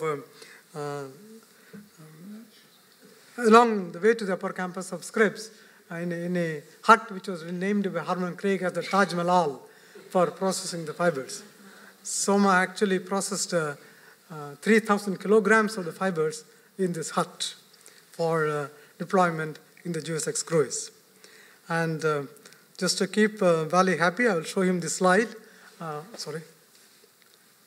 Here is the fibers after processing in ferric hydroxide on the deck of the ship, and it all got agglomerated because of the processing, and everybody had to pull them apart before that can be put on the samplers to deploy in the seawater. Well, the geophysics also gave us another opportunity to look at another important aspects of our interest, namely the particle cycling in seawater, as well as solute-particle interactions. And this required, again, some technological development of collecting particles from about 10 to 50 tons of water, and this had to be done in situ. So this was done jointly between the SIO and TFR groups, and this is in situ filtration unit which was deployed throughout the geophysics cruises, and in about 8 hours of time we were able to filter somewhere between 10 to 50 tons of water through the filter papers. And the particles which came out were analyzed for a series of radioisotopes, both cosmogenic and natural, to learn about the nature of particle reactions, particle-solute reactions, the settling velocities of particles, and so on and so forth. I'll skip those details. And this was written up finally by Lal in a review article in Science called the Oceanic Microcosmoparticles. Well, while we were doing all this, Lal was also interested, very keen to extend the application of cosmogenic nuclides to other areas of research.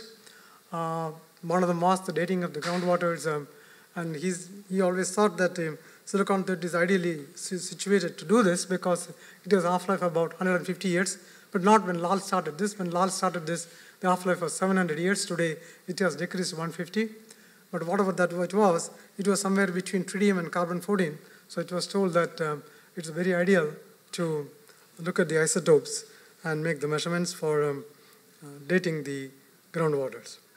We also then did quite a bit of work. The work from cosmic isotopes was extended to natural radionuclides, and a new method for dating century-old lake sediments were revised based on lead-210 isotopes.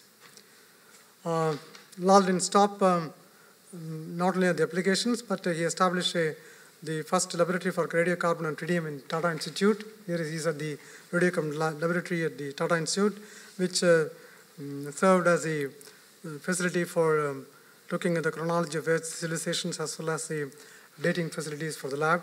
This established the chronology of various civilizations in India. All the work of Lal could not have been done, the last slide, could not have been done without the help of Mrs. Lal, who was a completely supporting staff. Here is Lal and Mrs. Lal at their home in the Tata in Ahmedabad. There's one thing actually I want to conclude. Before I conclude, I just want to make one statement, and that is something to do with Lal's name.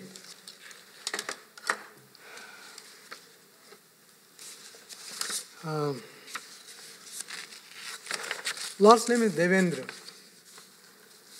Devendra is a combination of two names in Hindu mythology.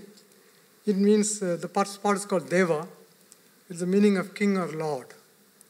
And Indra is a powerful Hindu god. So if you combine the two, you get Devendra is the king of gods. So I wanted to go beyond the Sanskrit translation of the name. So I looked up in Google who are the people who are capable to be called Devendra. So they said people with this name tend to initiate events, to be leaders rather than followers, with powerful personalities. They tend to be focused on specific goals, experience a wealth of creative new ideas, and have the ability to implement these ideas with efficiency and determination. They tend to be courageous and sometimes aggressive. As unique, creative individuals, they tend to resent authority and are sometimes stubborn, proud, and impatient. I'm sure all of you will agree with me. Professor Lal definitely lived up to his name. Thank you very much.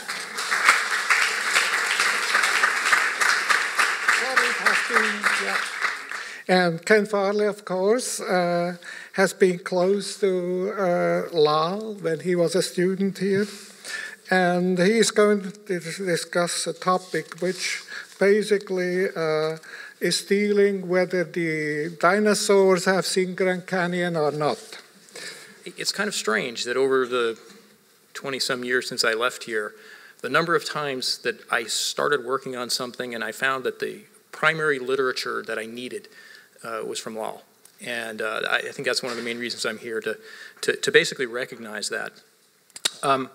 So I'm going to talk about the Grand Canyon, and the upper title is more or less just Lal envy, because from Harman Craig I learned about noble gases as tracers, but from Lal I learned about noble gases as nuclear particles, especially helium-3 and helium-4. And this has been really important. And when I talk about the Grand Canyon, it's mostly using nuclear-based tools.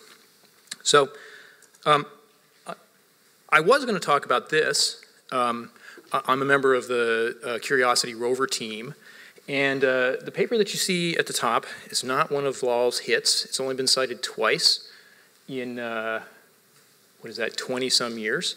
But it's important to me because this paper formed the basis of the proposal that got me added to the rover team to attempt to do surface exposure dating on the surface of Mars. And this landscape, this is where the rover is right now.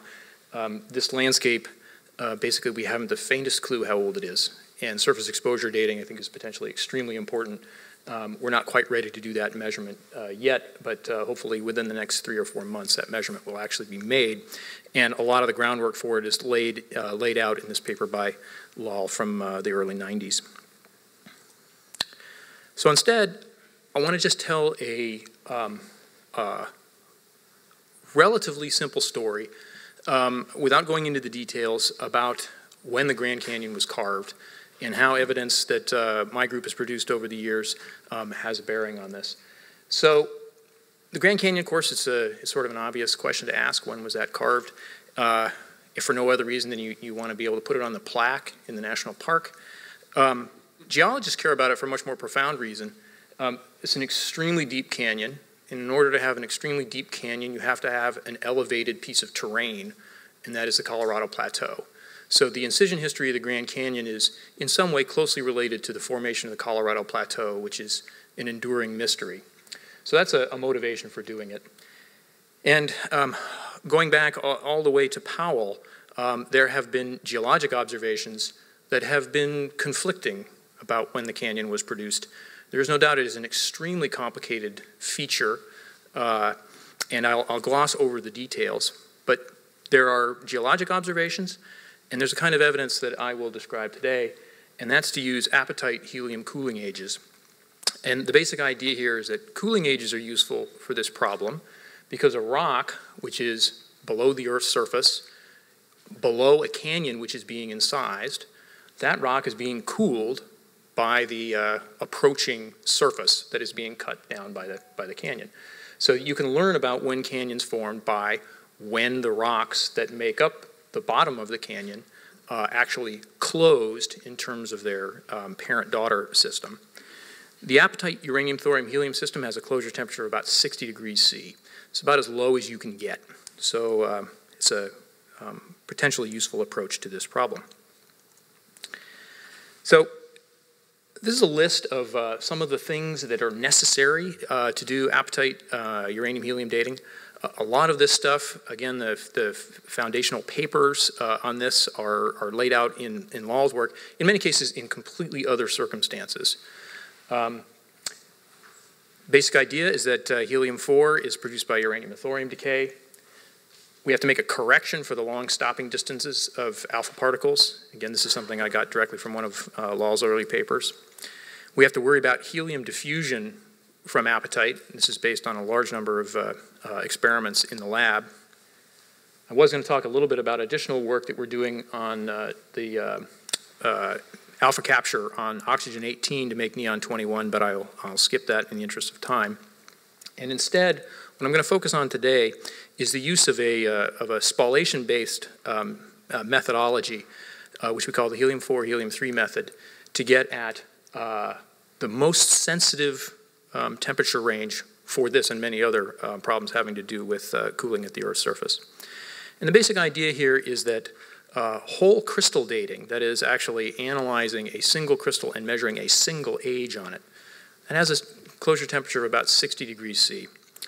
But what I'll show is that the crystal itself records within it information across a much larger temperature range from about 20 to 80. And I will show you how that works. Okay, just to lay this problem out in a fairly simple way, the western gorge of the Grand Canyon, so well downstream of the national park, is the part of the Grand Canyon that is most contentious. And that may seem a little strange because you would ask, why would the lowest part, or the farthest downstream part, be most contentious? It's because one of the things that almost everybody believes is that the Grand Canyon suffered drainage reversal at some point in the past. So it used to drain into the interior. So the western part of the Grand Canyon, there are really several pieces of data that get used to determine when it formed. The Young Canyon model is based largely on the idea, it's many ideas, but the one that is most profound, the one that people point out all the time, is that if you look at the groundwash cliffs, this is where the Colorado River comes out of the Colorado Plateau at Lake Mead, there are no sediments that are obviously derived from deep in the continental interior until 6 million years ago. And therefore, people conclude that you cannot have this big gorge and a big river if you don't transport sediment and deposit some of it at the groundwash cliffs. So that was the prevailing idea when my group, largely led by Becky Flowers, who was a postdoc at that time, we started measuring uranium, thorium, helium ages, and we discovered that essentially actually all of the samples that we analyzed from the lower part of the Grand Canyon, from the western gorge, all had ages in the range from 60 to 85 million years, which we took as evidence for an ancient gorge. Probably, as Kurt was alluding to, the media picked up on this and suggested that the dinosaurs could have peered into the Grand Canyon. But the problem with this is that the methodology, with a closure temperature of about 60 degrees C, the bulk crystal is just barely sensitive enough to see the amount of incision that's occurred here. So the canyon's only about 1 kilometer deep. You can calculate what the temperature is. I actually have a plot in the next figure that shows it, but it's not enormously warm. So cutting the canyon did not actually cool those rocks all that much. So we need something that's more sensitive. So I've just drawn this kind of cartoonish view of the two end-member models that I alluded to in the last slide for how rocks at the bottom of the Grand Canyon may have cooled. And I've just called them the ancient canyon model, which is indicated in in red, and the young canyon model indicated in blue. So basically, this is just time moving in this direction and the temperature. And basically, you see that in the young canyon model, the rocks remain warm until 6 million years. The model that's been put forward here is this is basically headward erosion. So this is headward erosion. Suddenly the river started cutting through and caused these rocks to cool. The model that we've developed, this is in a paper by Brian Wernicke, has the rocks cooling much, much earlier. We don't really know any details about what's happened out here, but we think it's pretty clear that the samples had to have been cooler than this model here. So I'm going to use these two cooling paths as tests for this method, for the new method I'm going to describe. Okay, so as I indicated, the bulk helium cooling ages are barely able to resolve this difference. But if you think about it, I have a crystal, and in typical physicist fashion, I'm just going to imagine it's a sphere. And you should imagine that the lower the temperature is, the shorter the diffusion length scale. And so that, in effect, across the entire crystal, I have a range of closure temperatures at different distances. Things that are right up close to the edge have a lower closure temperature than things that are farther into the interior. That should make intuitive sense. It takes a higher temperature to get stuff out of deep in the interior than off of the edge. And we've done a lot of work calibrating this method with diffusion experiments. And the temperature range that we have access to with this method is from about 80 degrees C to about 20 degrees C. So we're actually sensitive, and we worry a lot about the temperature at the Earth's surface from which the sample was collected, which gets really problematic if you're dealing with rocks that might have been exposed at the Earth's surface sometime in the middle Cenozoic. And I illustrated that in two models here. These are actually just cartoon views, but this is a spherical crystal from the core to the rim. If I had a tool that allowed me to measure ages as a function of position across the grain, I would see differences depending on the cooling history. So here's a sample that has been hot until recently. And in the scenario in which it's been hot, there's been diffusive loss. So this kind of area here, above here, this has been lost by diffusion. And so if I had a tool, I could go back and read these ages off, and I could deduce not only that this sample had been diffusing recently, but I could say something much more quantitative about it. I could actually give you details of the cooling path, because the exact shape of this profile knows about that. In contrast, a sample which has been stone cold, so imagine a volcanic sample that erupted onto the Earth's surface and just sat at 20 degrees forever, it would have a profile that looks like this. Again, this should be reasonably intuitive across here. It's just, these are just normalized. Absolute values have no significance. It goes all the way across at unity, and then because alpha particles have a range of about 20 microns in solid material, some of those alpha particles are flung out of the crystal, and they give you this little clipped shape at the edge. That's just a detail that we have to include in the modeling. Now, the complication is how one actually measures this, because there is no tool yet available, and I suspect I don't see anything on the horizon that will allow it anytime soon to do a sort of a microprobe type measurement, because the length scale across here is typically something like 50 microns, and you calculate the number of atoms that you have available to you here, it is really, really small. So there's no microbeam technique for doing this, so you need to use an alternative approach. And this alternative approach is a place where, again, I had conversations with Lal about this. Merrick and I were talking about this. There's a generation of people that seem to know things intuitively about nuclear physics and how to apply it. And without that information, it's impossible to find papers that tell you things. And so I had conversations with Lal, do you think this will work? And he said, yeah, I don't see any reason why it wouldn't work. And he would refer me to some paper, and the paper's never actually said anything that was useful. And but you know, there's a little bit of trust you have to have in people like this, that they know what they're talking about. So we proceeded with the development of this idea, which sounds complicated, but in practice it's not so bad. The basic idea is that we're going to use the other isotope of helium, we're going to use helium-3, to do something that looks like an argon-40, argon-39 kind of experiment, if you're familiar with that. So we make a uniform distribution of helium-3 by bombarding these samples with 100 MeV plus protons. We actually get 220 MeV protons at a tumor smasher. So basically, this is just a cancer therapy center. It's kind of frightening that they are doing basically cosmogenic exposure of people in these things, but you can get hundreds of MeV protons, and you can get a lot of them for not very much money. So we bombard the samples, and one of the things this does is it does the cosmic ray reaction. It causes spallation to make helium-3, and it does it without making helium-4. It's really quite remarkable in that regard. And so this is just an illustration of the idea.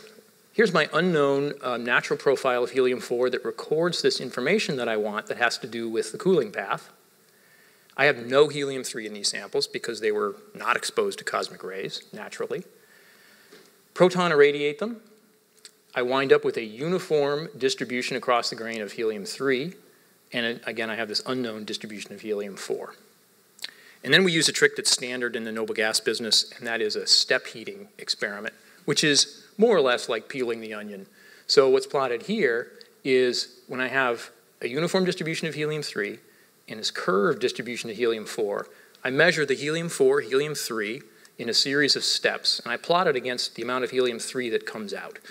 This is completely analogous to argon-40, argon-39 against cumulative 39, except for the fact that I don't have a proxy of the parent directly.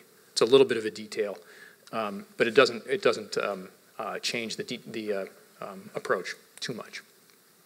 So this is schematically how this works. And I'll just cut right to the chase and show you the results that we got on a sample from the Western Gorge. This is a granite from Separation Point. And there are, I think this is 5 separate runs. They kind of scatter all over the place. But they all show the same basic pattern of a uniform age in the interior and a little bit of rounding here. And they come down and they don't hit 0. They're actually hitting here at about 20 million years. This is generally what we expect for a diffusionally rounded concentration profile. In other words, you look at this and say it doesn't violate any physics. It's at least reasonable. Now, to evaluate this quantitatively, you have to have a forward model that knows about the time temperature path that you want to test, and it knows about helium diffusion. So such models exist. And what's shown here is a comparison when you take the 2 end-member models, the Young Canyon model and the Ancient Canyon model, against, this is just 2 of the separate runs that were in the previous slide. So again, this is cumulative helium-3. I've actually normalized the absolute age out of this. And what you see here, the gray band is the measurements with their analytical uncertainty. The red corresponds to this path, and the blue corresponds to this path. And for all 5 of the aliquots that we analyzed, as illustrated by these 2, the blue curve has too much diffusional rounding in here. It's too low, which means it's too warm. So from this, I think we can conclude that this history, the history that allows this sample to cool only 6 million years ago and not before, is inconsistent with the data. And I'll caution you and just say that this is completely predicated on the idea that the helium diffusion systematics are accurate. I spent a lot of time working on that, but one could still question whether that's true. So from this, I think we can, with this caveat, I can say the Ancient Canyon model is completely consistent with this higher resolution method that we have at getting at cooling paths. And then I just want to say again that Lal laid out a lot of the groundwork for this, and I'm really grateful to have had a chance to interact with him.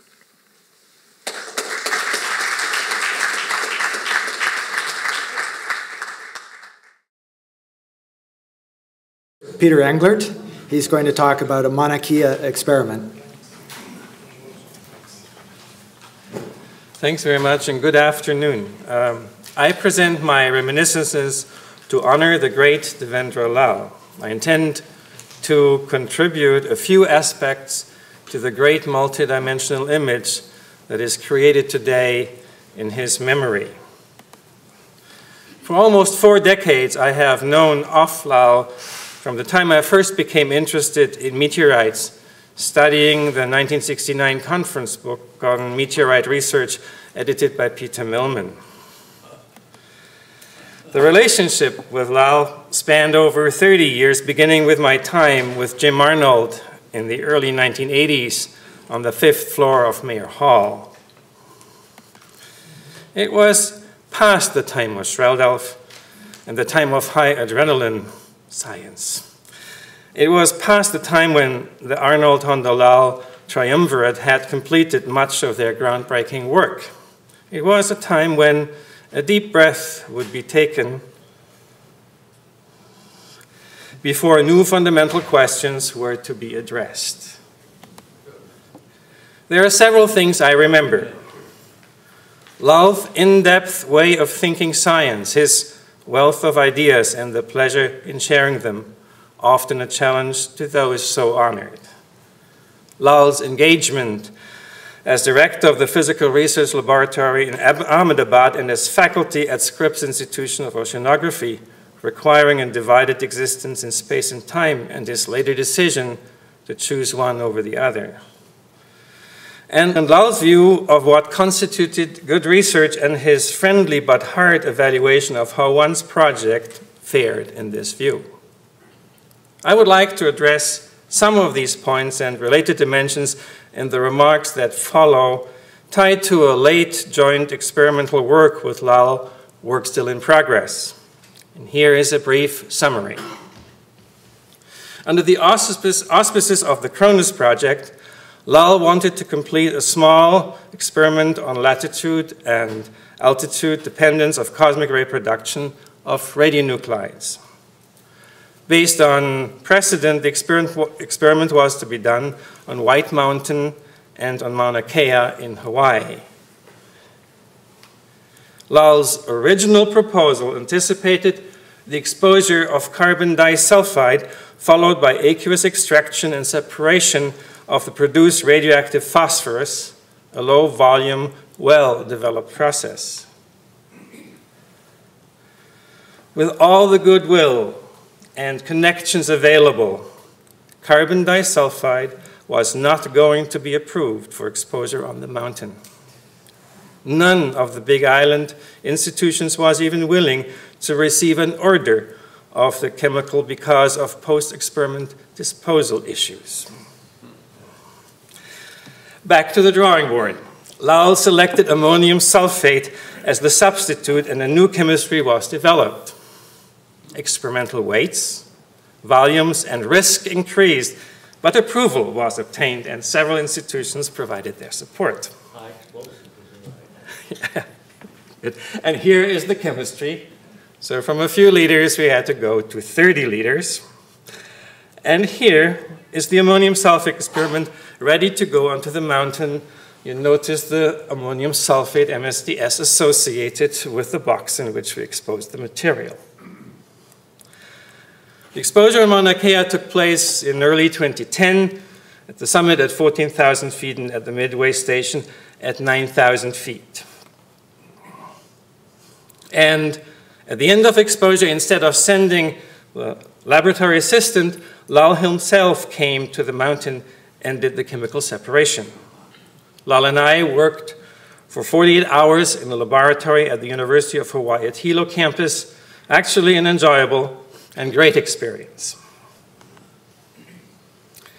Somewhere in the process, in Hilo or later in La Jolla, we lost phosphorus, but there was still enough left to count. As of today, though, the experiment is still in progress. We had plenty of time to talk in Hilo. One of the topics, there was a long conversation that I particularly remember.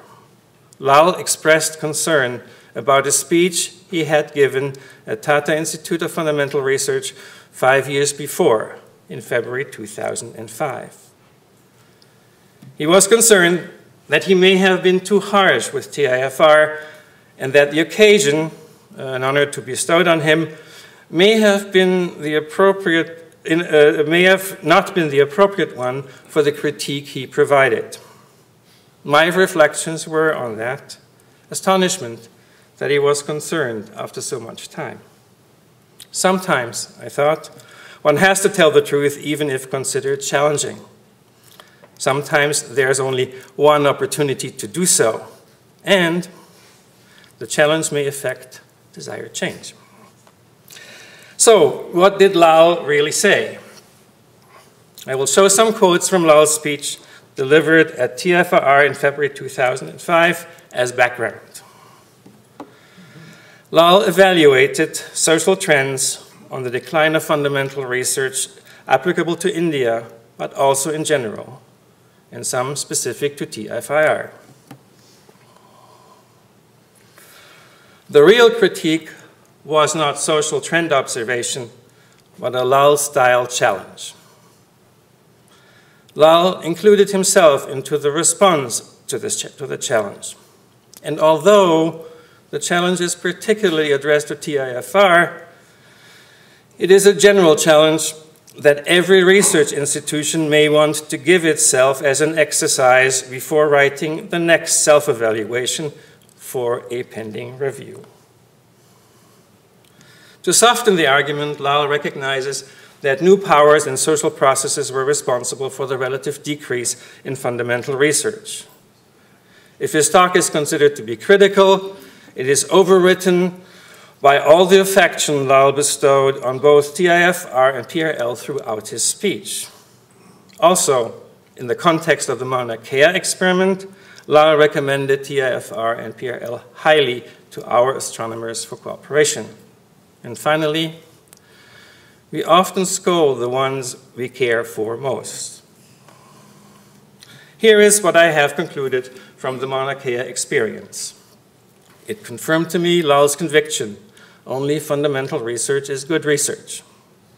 It provided opportunity for expanding my image of Lal as a person concerned with where science is going in India, and as a proponent of fundamental science, as a great practitioner. For me, I enjoyed most, after all these years of knowing Lal, to finally physically work with him in a laboratory. Everything that led to this work was exciting, though difficult at times.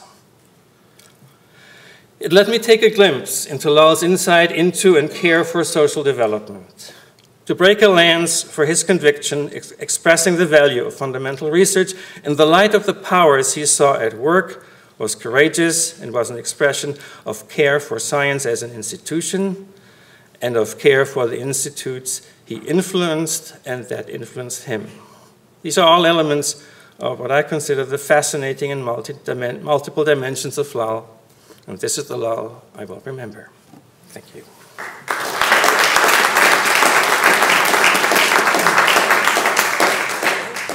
Thank you, Peter.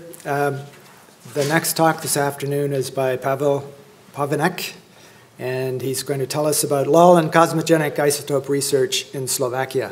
Pavel.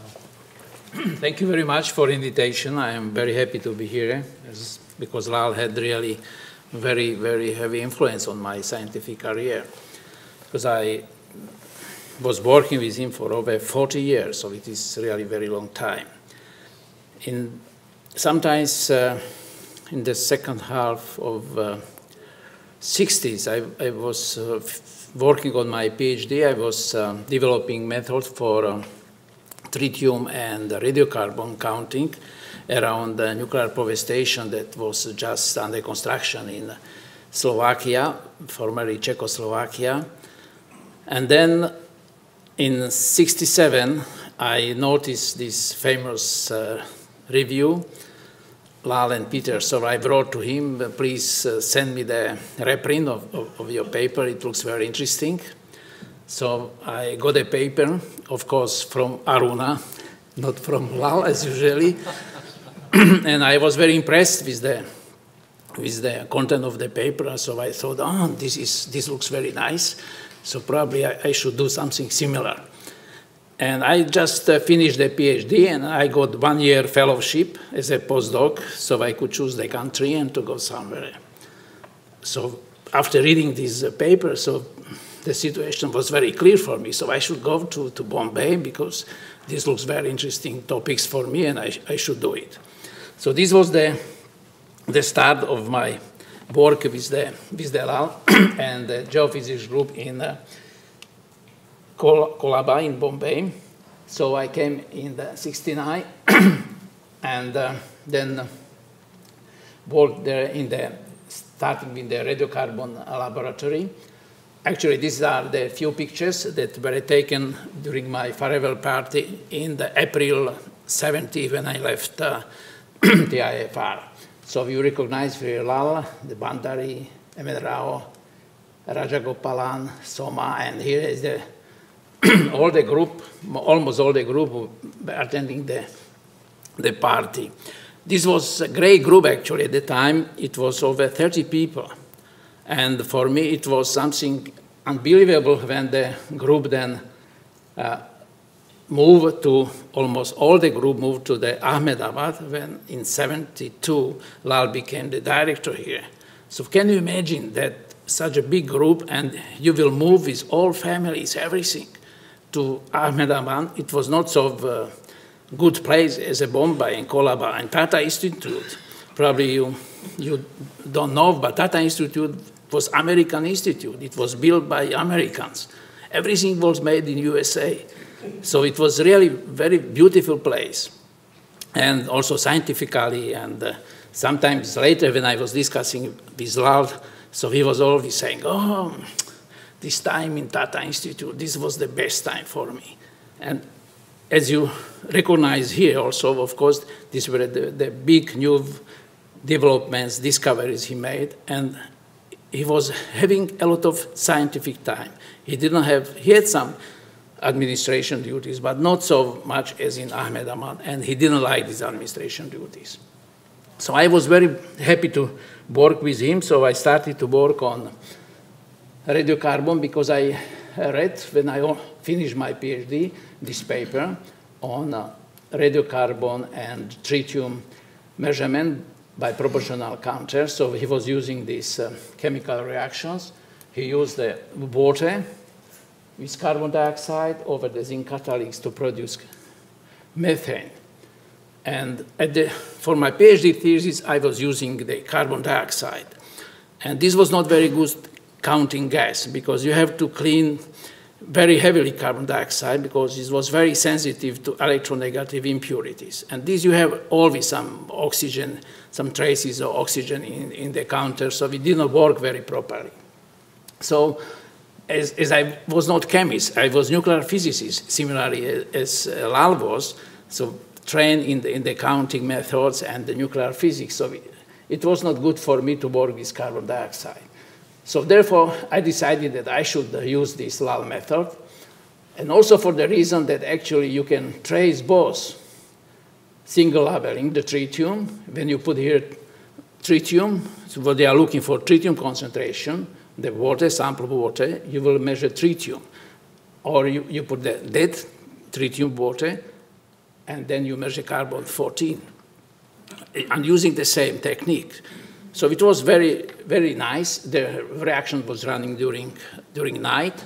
So we adopted then, and then we were using it. And actually, I'm still using it in my laboratory in Bratislava for so many years, over 40 years.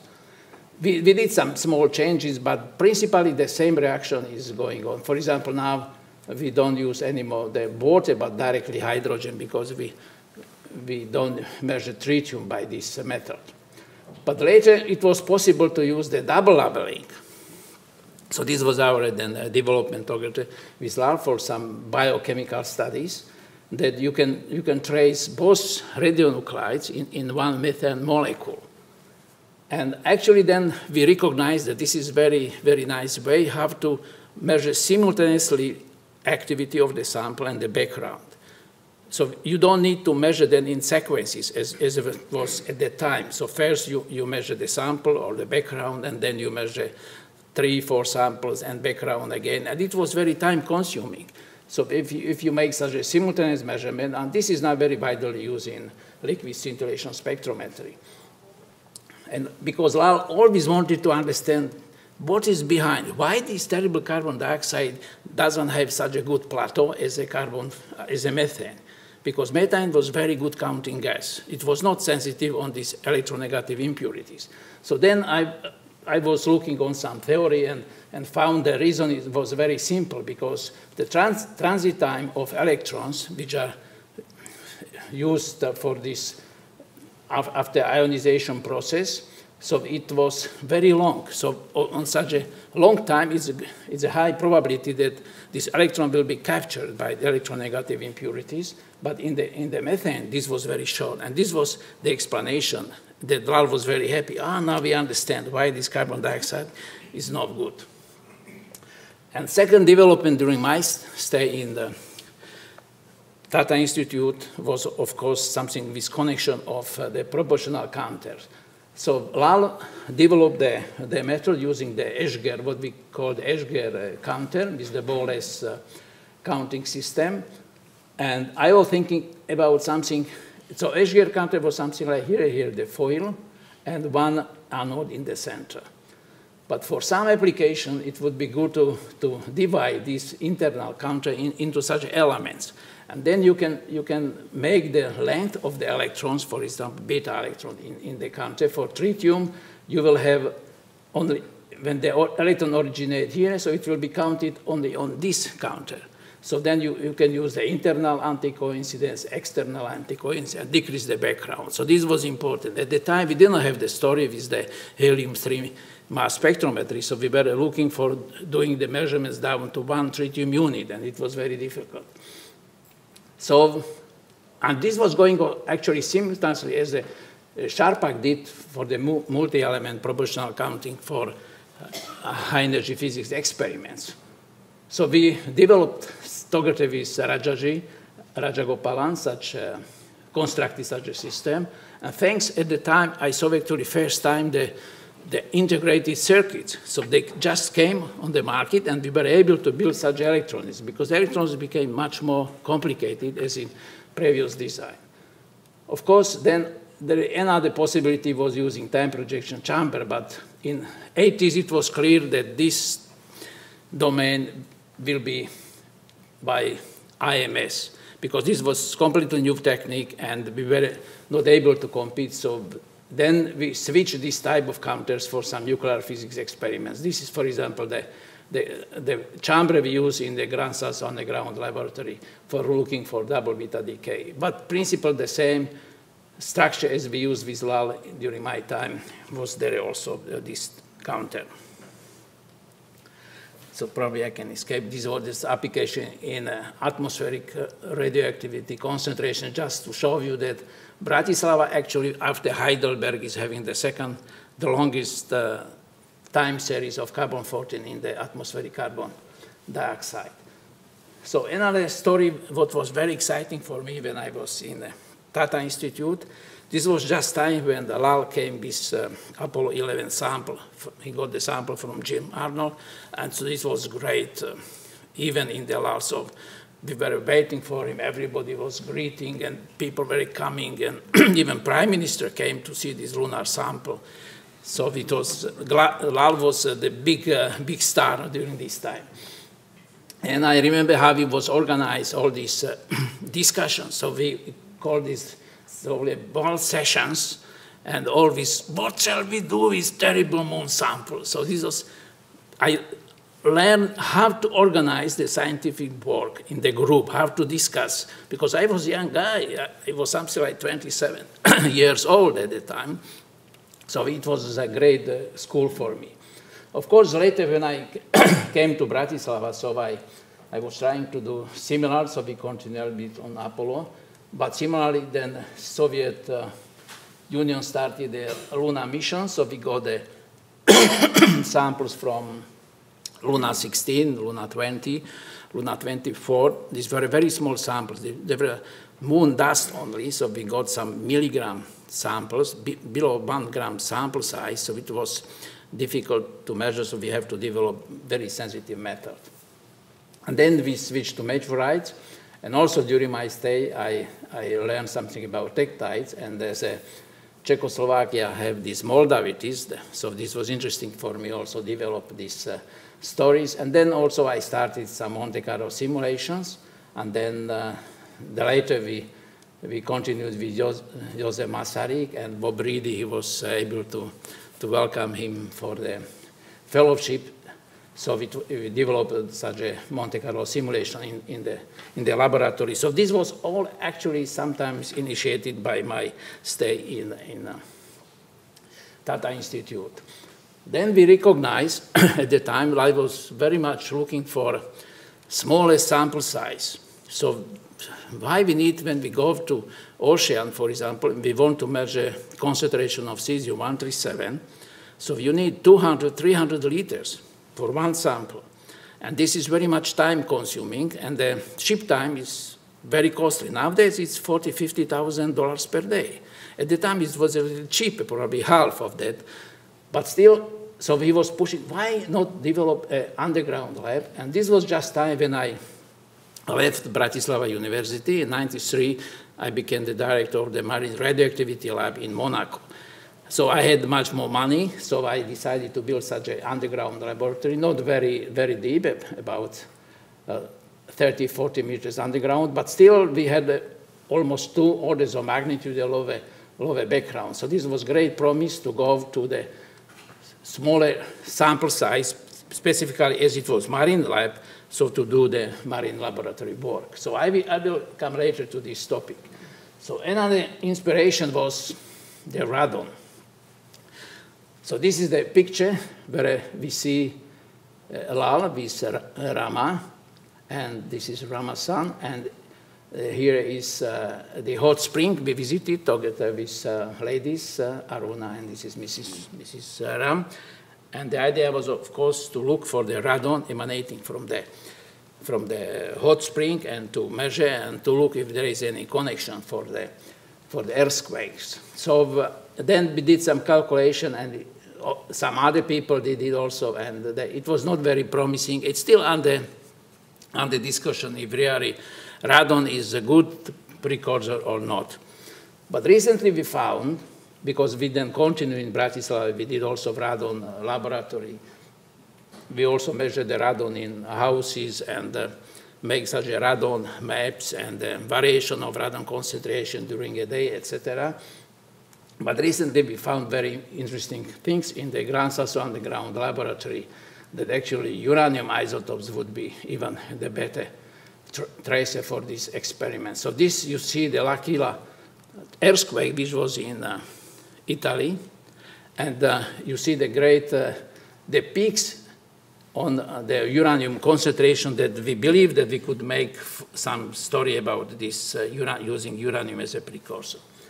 Another inspiration was from the isotope hydrology, because during the time, of course, the Radiocarbon lab was also doing this work, but Lal was looking for some groundwater profile. So he was not happy if you have one sample from one side, for example, and this sample is taken 10, 20 meters, but why not to make the profile? Why not to make the map, like the distributions, latitude, longitude? So this is one map we recently did in Slovakia. It's a very specific place, so we could do it. And what is important, that this is the first depth profiles, actually.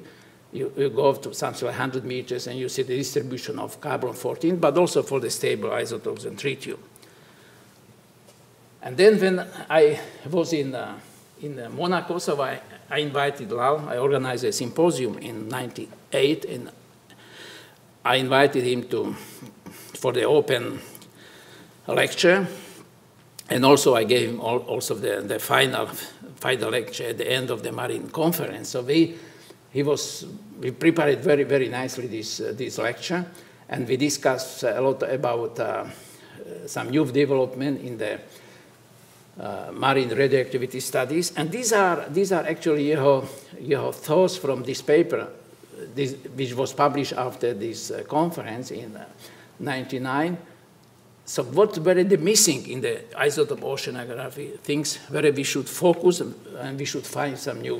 So look, these are 3D data, temporal spatial variability, and better understanding of all the processes. So I took this very seriously, and we developed the method, very much thanks to IMS laboratory. I was collaborating a lot with Tim Jal, for example, on some carbon-14 and iodine measurements. So we were able to, to look for such development. So not just simple one measurement, but to produce, again, some map on the surface circulation. And we found, for example, in the South Indian Ocean, the strong gyre that is accumulating radionuclides on this gyre. And when it's accumulating the radionuclides, actually is accumulating everything. So South Indian Ocean is like the garbage place for the world ocean. Sometimes everything will be accumulating in this South Ocean. And finally, this was the impact from the underground laboratories.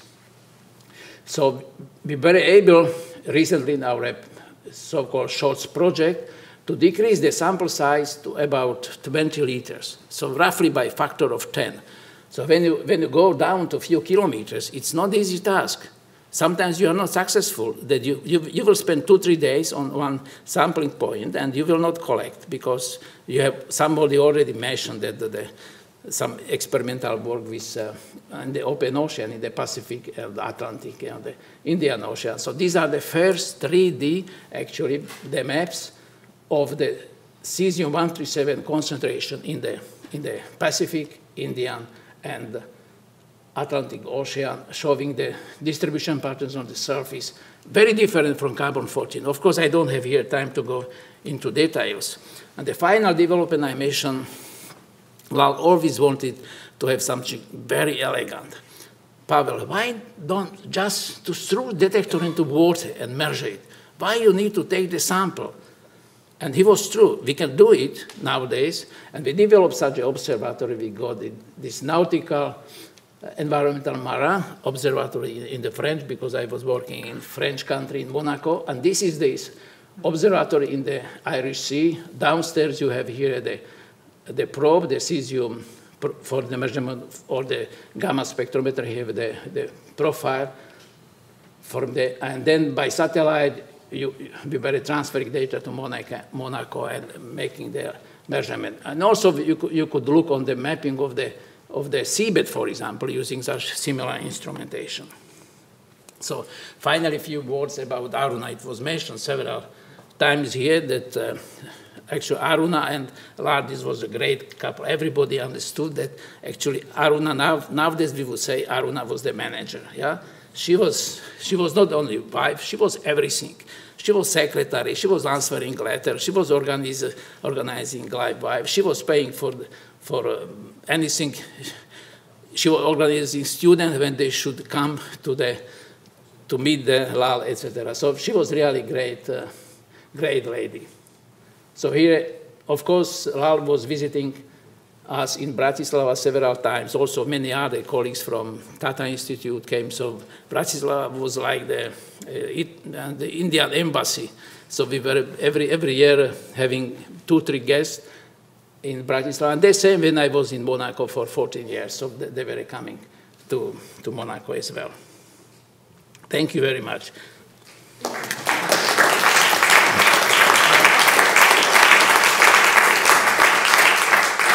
So this is another story I remember from Lal. So a little bit different what everybody was mentioning, but I remember this. Thank you, Pavel. I think all of us probably are amazed, continually amazed during the day about all the connections and inspirations that Lal has made. I mean, it's amazing. The last speaker this afternoon is John Stone, and he's going to tell us about chlorine-36 in seawater. Okay, I will explain this in a moment, but I think I ought to start with an apology for I think my talk may end up being too scientific. I feel that if Lal were here, he would accept all of the compliments and all the nice things that have been said about him today very graciously, but I also think he probably would have been impatient to hear about some science. So that's my excuse. Anyway, now let me explain this. Does anyone here read Braille? I don't know. But there's a story behind this, of course. And it goes back to a time when I was actually at a meeting with Lal. It turned out it was at Lamont. And this was the meeting that actually led eventually to many years later, the Cronus project. But it was a great meeting, actually. Jörg Schaefer organized it, and a lot of those of us who worked on cosmic reproduced isotopes showed up at Lamont. And when you have a meeting at Lamont, you have to stay in a hotel somewhere a long way from Lamont. So in the mornings, you come down, you get in a bus, and you get taken across there. And I came out of my room one morning and looked down the corridor, with 5 minutes to go before the bus, and looked down the corridor, and I saw Lal coming down the corridor. And at every door, he was stopping and looking around and then touching the wall. And I confess I had no idea what was this all about. So I assumed that Lal had either he was locked out of his room, or he'd forgotten which room he was in, or he'd lost his glasses or something like that. Anyway, it turned out that he was actually trying to figure out Braille, that he was busy taking notes on each of the numbers on the rooms and comparing the Braille number to the actual room number. And he was trying to see if he could work out what the systematics of the digits would be in Braille. So anyway, let me translate this for you. This actually says Devendra Lal Memorial Symposium. It's wonderful what you can do. I do not read Braille. This is what Google told me. So anyway. I should also add to the authors at the bottom here, of course, Bob Reedy will figure in what I have to say today. And here are, in fact, the numbers as they go upwards in Braille that he was looking at. Anyway, what I want to talk about has been introduced for me already today by Jeff Severinghaus, who I'm thrilled to hear was actually pestered by Lal to measure chlorine-36 in seawater, because indeed he mentioned that to me at some point after we first met in 1993, and he learned that I was working on chlorine-36. He said, oh, you know, you really should measure chlorine-36 in seawater. This is a fascinating problem. Let me explain why. He had written papers about this. In fact, I'm sure that chlorine-36, of course, features in the famous 1967 paper, and no doubt he'd been thinking about it all the way back to his PhD work, I'm sure. But one can read some of his thoughts from this paper he published in, I think this is 1999, is it? Yes. It's a review paper on tracer isotopes in the oceans. And it does, in fact, mention this problem. So what I show here are the sources of interest for the production of this isotope, chlorine-36, with its 300,000-year half-life. What I'll show you later is that although bomb pulse chlorine-36 from nuclear weapons testing was undoubtedly created in large amount, it probably is not globally distributed over the oceans yet, and one can still do the experiment Lal would have wanted to do. So this source not too important. I think also the in situ produced chlorine-36 produced on the continents, which then washes down rivers to the sea and enters the oceanic inventory, is also only a few percent, not so important. The two reactions of interest are the atmospheric reaction, where cosmic rays interact with argon-40 and end up producing chlorine-36, which then rains out of the atmosphere. But the one that he was particularly interested in was the direct neutron activation of chlorine-35 in seawater to produce chlorine-36 in the uppermost few meters of the ocean. The cross-section of chlorine-35 is quite large, and because there is so much chloride dissolved in seawater, about 1/3 of all the cosmic ray neutrons that at the bottom of the atmosphere end up being captured by a chlorine-35. And so there's quite a big source strength for the production of chlorine-36 rather, by this direct neutron activation of the seawater surface. And Lal's interest stemmed from his belief that this would in fact be the dominant reaction. And I think we can now say that's probably not the case, but certainly when he was trying to interest me in this problem, many years before I actually did the measurements, he was thinking about this particular reaction as the big source. Of course, this is also tied to the ocean chemistry of chlorine, which is very favorable for what would have sparked Lal's interest. The oceans are obviously the terminal repository for chlorine, so the concentration is extremely high. The residence time of chlorine in the oceans is also therefore very long, and the mean life of the isotope itself is 430,000 years.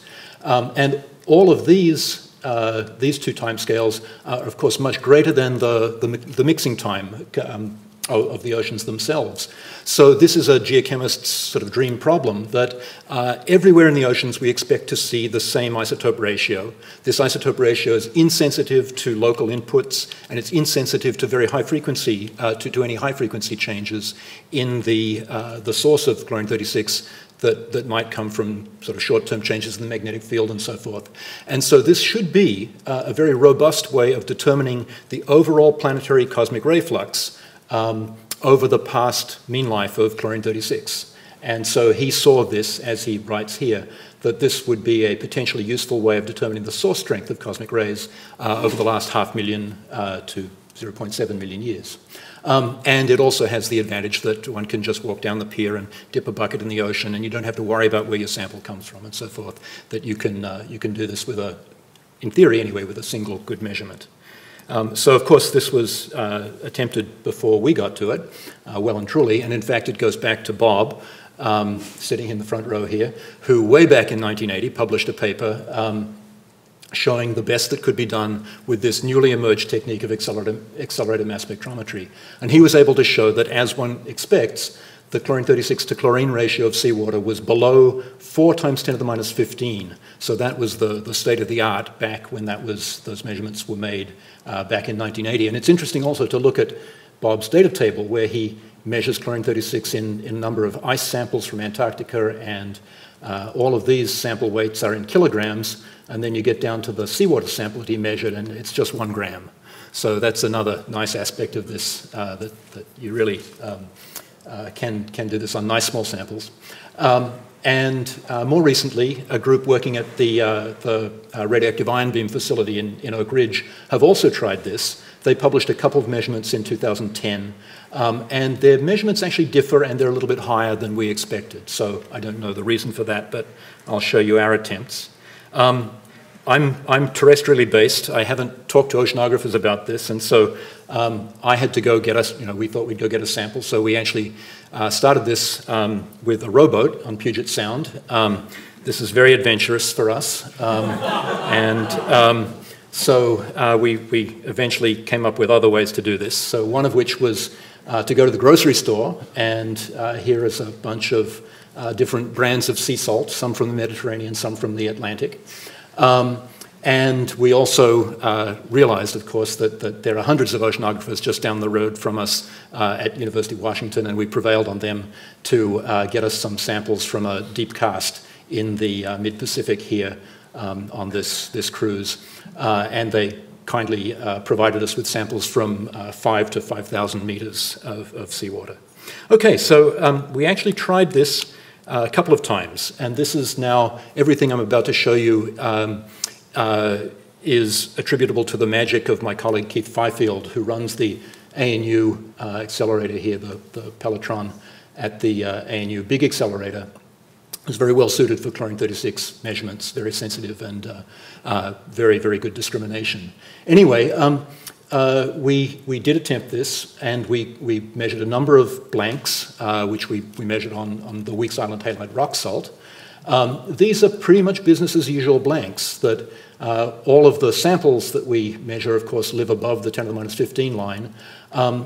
And these are our sort of fairly typical rock processing blanks and so forth. And actually, those were not going to be good enough for this purpose. We measured 3 seawater samples, not such great data, rather scattered, and only somewhat above the blank and somewhat scattered. And so our first attempt really wasn't all that satisfactory. We got 5 plus or minus 3 times 10 to the minus 16. So that might have been good enough for Lal, but we thought we ought to give it another go. And so the second time we did this, Keith decided that the real reason that we were having trouble with our backgrounds in the accelerator was that if one continually puts samples hundreds or thousands or tens of thousands of times more enriched in chlorine-36 through one's ion source with these closed-in ion source geometries, then probably what we're looking at in the backgrounds on these measurements is the odd atom or two from previous samples that just come back at you in the cesium sputtering that's used to generate the chlorine, the negative ion beam from your silver chloride sample. So he forewent a month of groundwater dating revenue and so forth, and confined himself to only measuring very low-level samples for a long time, more than a month of nothing over 100 times 10 to the minus 15 going into the accelerator, ran a low-level standard and kept the ion source very clean. So when we came back next time, our Weeks Island halide blanks were now well down in the 10 to the minus 17 level. Our grocery store rock salt, comparable but somewhat higher, we think, than the magical material we've been using as background material all along. And then seawater samples. The yellow ones are the actual water samples from Puget Sound and from this Clivar cruise.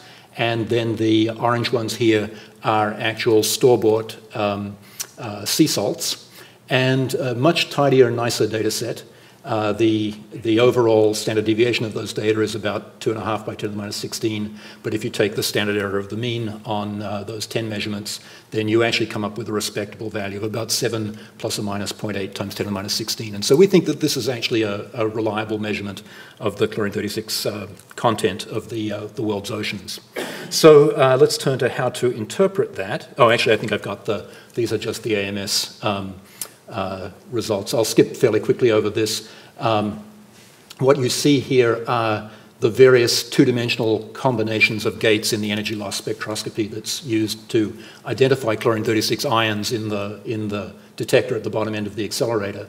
And only events which satisfy these gates in all combinations of the anode pulses are counted as chlorine-36. And so a typical seawater sample measured for an hour, we would gate about 30 counts, was a fairly typical number. And our blanks, this is actually all 3 blanks which were measured, and I think we got 5 or 6 counts. So we were counting at about 2 counts an hour, which is good for the ANU accelerator, but Bob's 10 counts per week leaves us in the dust with his low-level beta counting. Anyway, okay, on to, this is now work that my grad student, Dave Argento, is writing up now at the moment. Here are just some estimates of the different production rates for the reactions, the 2 principal reactions that I mentioned at the beginning of the talk. In the atmosphere, we have this argon spallation reaction, and most of these estimates are around about 3 × 10⁻16 would be the ratio in the oceans supported by the present-day cosmic ray flux. And then there are fewer estimates of the neutron activation of seawater, but in fact one by Karen O'Brien from a long way back in 1978 agrees very well with Dave's Monte Carlo calculation from the present day. So the upshot of all of this is that however you combine these 2 together, we're still perhaps somewhere around about 60%. The predicted values are about 60% of what's actually measured. And so this has actually become, as most things scientific that Lal was involved with end up becoming, the source of something new to work on and something new to figure out. And just very quickly, here are those production calculations, so you can see that the contribution from the atmospheric reaction modulated by the Earth's magnetic field and declining towards the poles because simply the surface area of the Earth is diminishing as you go towards the poles. And then this is the oceanic reaction, again with the appropriate magnetic field stirred into the cosmic ray flux and distributed over the ocean area versus latitude. And the upshot of this seems to be that the atmospheric production is actually about 2/3 of the total chlorine-36. And as far as we can tell from these calculations and others, calculations, the neutron activation seems to be about 1/3 of the total. So this raises many questions. First of all, we don't think that the difference is due to the bomb pulse because we see this in very deep seawater. It seems to be very uniformly distributed. And the estimate that I have of the amount of chlorine-36 made by the bomb pulse, which of course is not well known, but this estimate suggests that this would not be a significant contribution to the ratio if distributed uniformly over the oceans, though there may be interesting tracer work to be done still with where that bomb pulse has gone near where it was produced. Of course, the paleomagnetic timescale, everything that Kathy Constable talked about this morning, is stirred into this as well. But again, we're looking at a fairly large discrepancy between calculation and what's actually measured. And we would have to have had a very much weaker paleomagnetic field to make up this. It's not quite a factor of 2, but you'd almost have to switch the magnetic field off in order to make up that discrepancy, and that's unlikely. Although we do think that the past field has been weaker on average than the present-day field which we're using for our calculation. So the discrepancy is actually smaller if we used a paleo dipole strength. Interestingly, if you look at the sensitivity to transient paleomagnetic effects like the Lachamp event, this system there's so much chlorine, and the timescale for the radioactive decay of chlorine-36 is so long that it's really very insensitive to slight transients in the magnetic field. It's a very nice system. Lal was exactly right in saying that this was the good way to really get at the cosmic ray source strength if we had a reliable way of making the calculations of the fluxes. So are we missing a flux? Well, the obvious one I haven't talked about is the in situ production of chlorine-36 from potassium, calcium in the continents, which is then released by erosion and weathering and that runoff to the oceans. That's obviously a complicated calculation. It depends on where limestone is relative to altitude on the Earth's crust and which latitudes these are at and so forth. But I think this is a small source term, that if you look at the average continental potassium calcium concentrations, take the mean elevation of the crust about 800 meters, and no matter what latitude you do the calculation at, you'll discover that as we expect, the in situ production at the bottom of the atmosphere is always small compared to the column production from all of that cosmic radiation that's absorbed in the atmosphere above. And then There are interesting complications with the actual atmospheric delivery. Groundwater intercepts this stuff, some chlorine-36 decays along the way, ice sheets do the same. Some of this falls into closed basins like Death Valley and never gets out. I haven't completed those calculations. In fact, I'm going to make Dave Argento, my grad student, do all those. Then a final observation on this is that although Dave has not calculated carbon-14, has not made equivalent predictions of the carbon-14 concentration, of course that's a thermal neutron sensitivity, and we should be able to see how well his models predict the carbon-14 concentration, which we know, for which we know production rates reasonably well. And my sense at the moment is that models similar to the ones that are being used to measure the chlorine-30, or to predict the chlorine-36 fluxes do a fairly good job of the carbon-14 production, and therefore the fluxes of the particles that come out of these Monte Carlo models are probably very close to correct. And so I think, Bob, this is a prompt to you, Bob, really, that perhaps the cross-sections need another look. Anyway. I know what goes into a sausage. Anyway, the upshot of all of this is exactly the kind of thing that Lal would send you in a letter. Here's one that I found in my file cabinet where he says, please see plots of your data versus mine. In the case of fast muons, I plotted your flux versus mine, something about rate of disintegrations. Please comment. And there's actually another joke embedded in this, which is that the accompanying plot actually doesn't have my data on it at all. And he was, of course, very interested to know what are you up to and how are you going with this problem that he's also working on. It was just wonderful fun to exchange these letters with Lal. I have more back in Seattle. Anyway, so please comment. Yeah, thank you very much.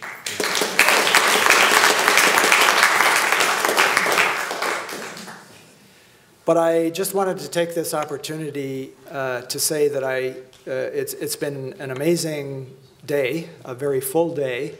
As Ray said this morning when we started organizing this symposium, we had no idea what the response would be.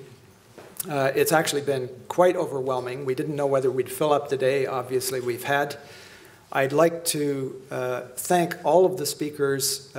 Many of you I know came from long distances, and amazingly, everybody stayed more or less on schedule, so we're only a few minutes behind schedule at this point of the day, which I think is quite an accomplishment. I would also like to say again, I think someone mentioned this morning, but when Ray was thanking everyone, obviously he didn't thank himself, but I think without Ray's contribution to this symposium, we wouldn't have had a day like we've just had. So Ray, thanks very much.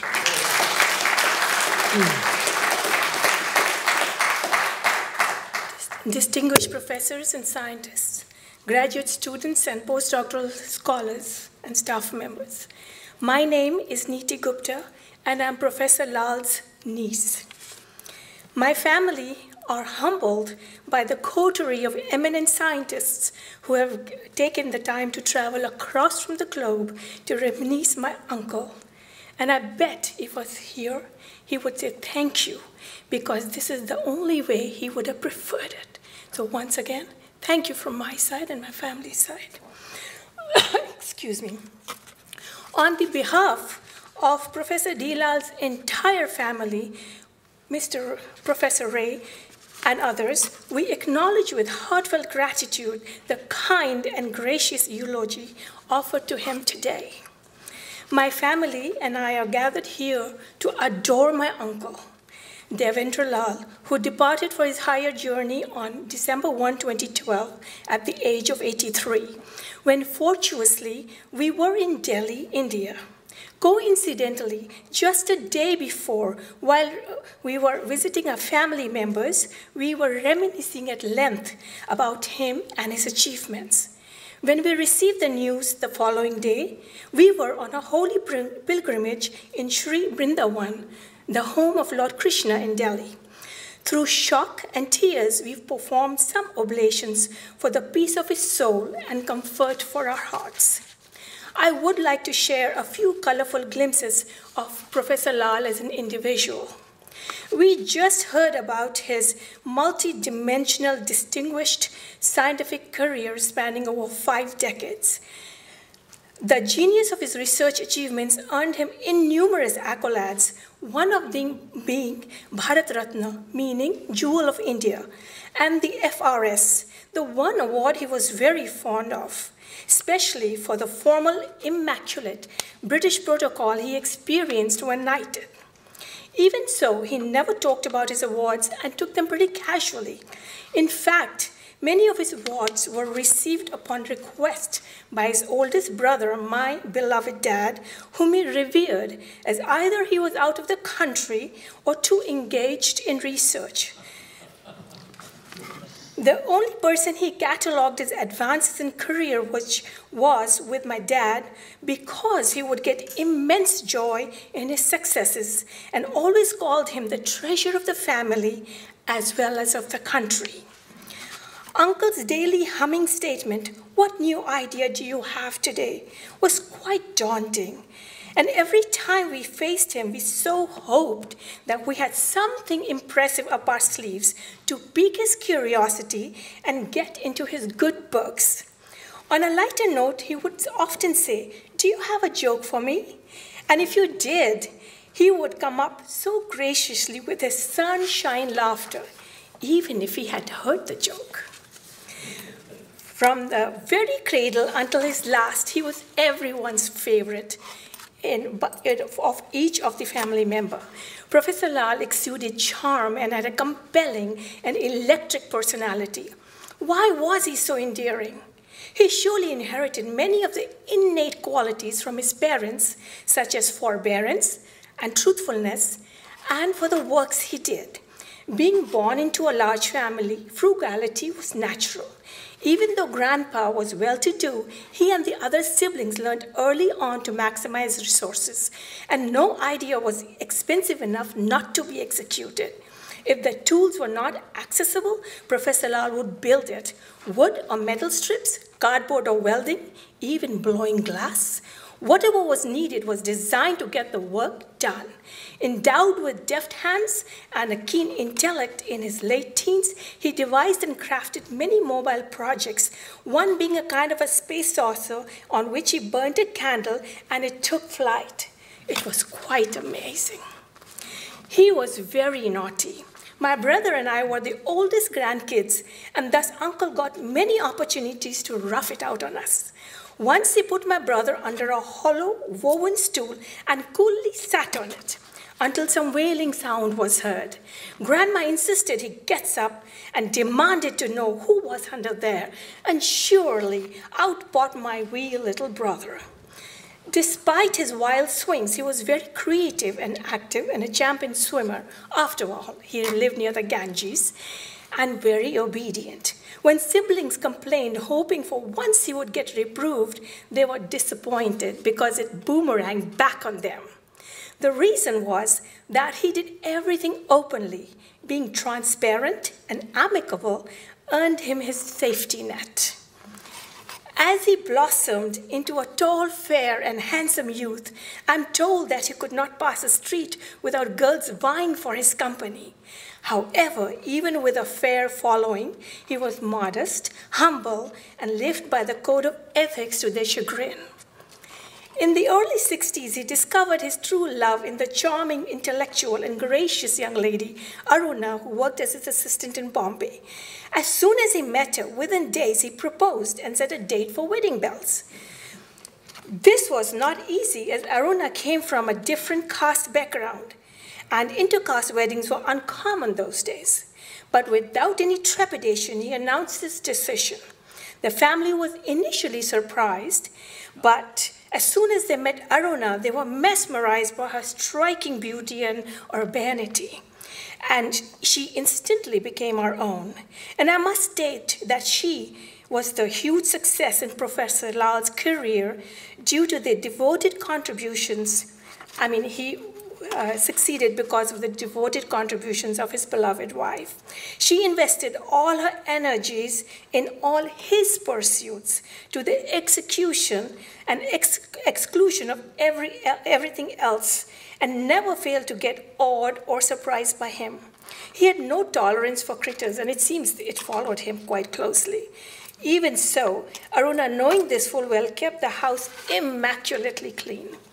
Whenever we saw them together, there was always an air of sweet romance. The air would be so charged with sweet nothings, it always kept us in awe.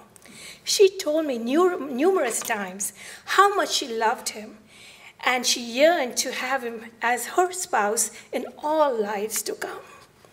By nature, he was very content and fair.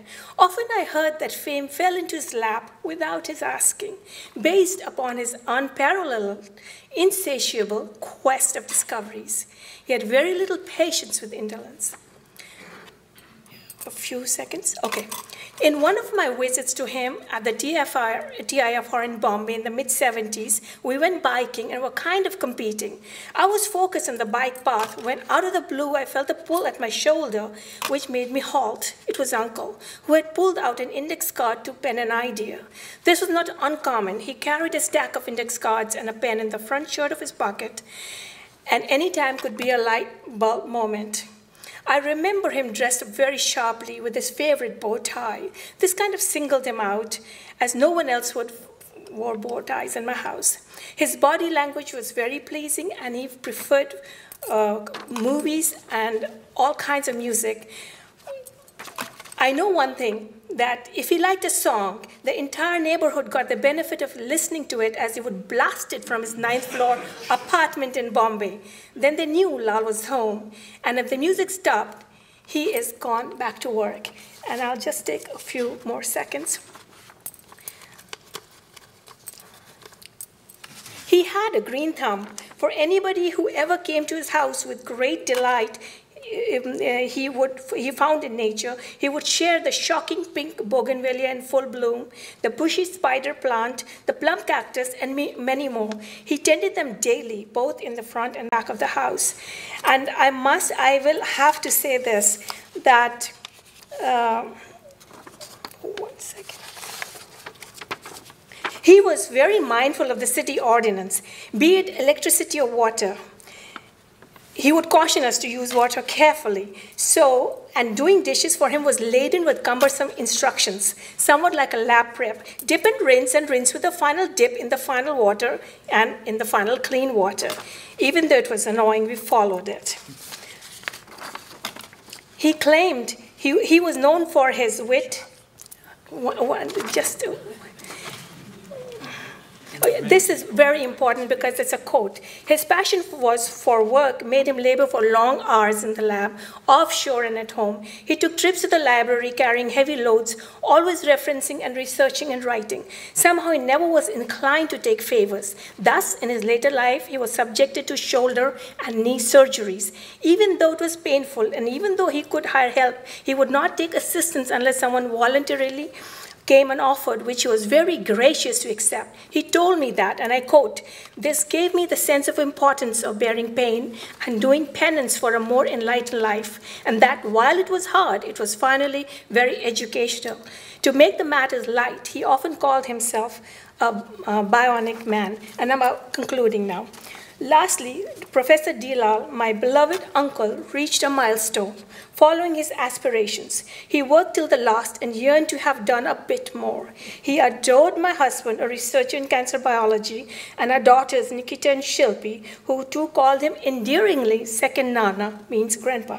He was deeply interested in their progress and often asked to share their works with him. He will always live fondly with us with his eternal warmth, touch, infectious laughter, kindness, and joy. He glorified his living days through constant striving, learning, hard work, giving back of himself to research, honoring life fully, setting an example for all progeny to embrace and emulate. We offer our salutations to such a legend, born but once in a millennia. We feel fortunate to have had him amidst us as our very own family. Many thanks to all of you. name is Ramesh Gupta. You heard from my wife. I had two gurus, my father-in-law as my spiritual guru, and his younger brother, Professor Devendra Lal, as my scientific guru and inspiration for over 36 years.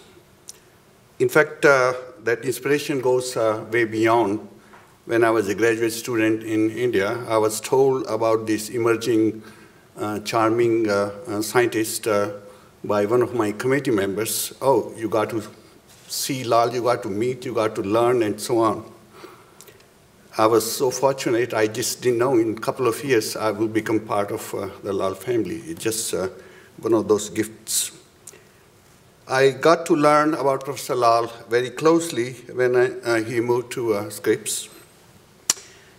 Couple of examples. Once Mrs. Aruna Lal was giving me a visit to his house, I found all their guest bedrooms were in fact converted to Professor Lal's offices. So I asked why 3 offices? So Mrs. Lal said, well, Uncle likes to have 3 offices, 3 separate desks for different projects. And that's what was supported from behind from Uncle Lal. Yes, he has to remain focused. On another occasion, I was downstairs in their living room, and I suddenly heard, Aruna, let me have another hot cup of coffee. We already heard in the morning about the coffee stories. Aruna replied, Lal, as she would often refer to him, you already had 3. He said, just give me only half. I'm not getting enough ideas. So she said, all right, I'll get to you. Finally, Professor Lal was full of humor and joy and had a sweet and lovely smile, as you saw in many pictures, and some we have put outside. To a passerby, he would often say, how are you, sir? How are you, brother? To someone he knew a little more, he would ask, what have you discovered lately? And we heard plenty of that. To someone he knew more closely, he would ask, what have you discovered lately or today? He would often refer me as brother Rameshji sometimes, and would ask, being in cancer biology, so he would spare me and not ask, what have you discovered today? So he would say, what have you discovered lately? Finally, he would tell me, at least in the last 2-3 years, I have so much to do, but my life is running away. Thank you.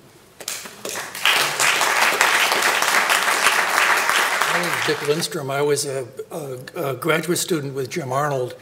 And when I joined the laboratory, there were 2 people from Lal's lab there, Bandari and Soma. And I got to know them pretty well. There was, at the end of the very exciting Schweldelf period, I finally got my degree and had to do something. And I was encouraged by the Arnolds to consider going to work for Lal, and I think I was the first from the Arnold group to reverse the flow in that direction, aside, of course, from the Arnolds themselves.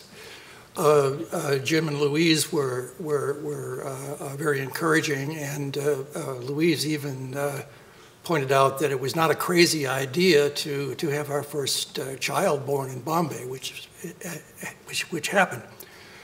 When we came to Bombay, Lal was very generous with the salary. He paid me almost as much as I was getting as a graduate student.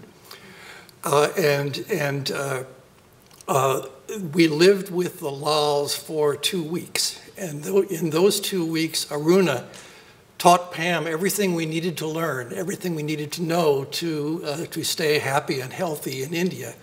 As a result, I missed fewer days of work than most of my colleagues, many of whom I'm really delighted to see again today in this session. Scientifically, I've gone to the dark side. I'm making things radioactive deliberately, and so I'm a little bit out of my comfort zone in this company. But Lal and I did correspond occasionally over the years about gamma ray spectrometry. I still try to keep my hand in low-level counting in the photon area. I value the time I've spent with this remarkable man, and I'm proud to consider myself part of his extended scientific family. Thanks. My name is Ken Arnold. I'm one of Jim Arnold's 3 sons, one of whom is here besides myself, and one couldn't make it. Lal was a member of our family in the sense that he was often accompanying us, as my mother said, not just on trips, but at dinner, or we're over at each other's houses quite often. He met me when I was 4 months old, or so I'm told, and he would often tell me that every time I saw him, I cried.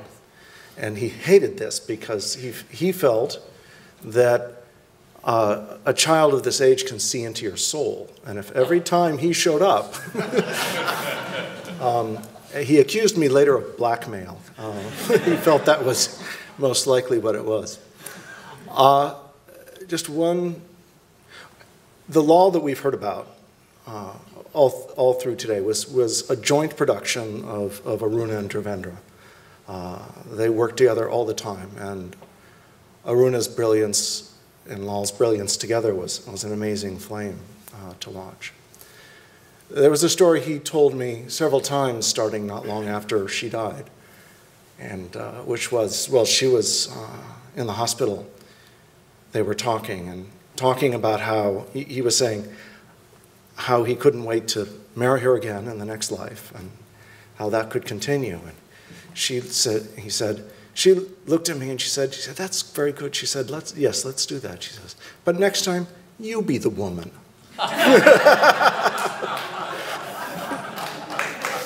So,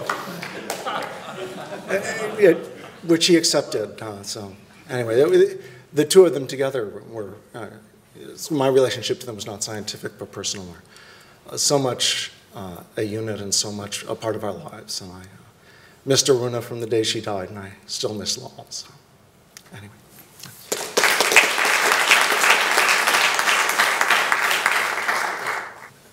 Hello, Marek Zreda from the University of Arizona. I would like to tell you about Lal as a chef and Lal as a matchmaker. As a chef, he was cooking for me one evening lentil soup. And lentil soup is usually a simple thing, but I thought that he had some sort of recipe or something, but he cooked without a recipe, but he cooked with all kinds of chemicals that he used to identify the points when you should stop boiling the thing or add something else. And he kept putting acids and bases and things. So I asked him, well, what are you doing? And I got more than I bargained for. I got a review of Chemistry 101. He explained everything to me, how things are neutralized and so on. And I kept wondering, once everything is neutralized, the soup tastes like soup, but what else do you get in it? Quite a nutritional value. Now, Lal is a matchmaker without matchmaking. He once told me that your girl, who would be your wife, should follow a specific age formula. You take your age, the man's age, divide by 2, add 10 years, and that's your ideal woman. So when I was 44 and single, I met a girl. She was 32. I proposed, and I'm happily married. Thanks for Lal.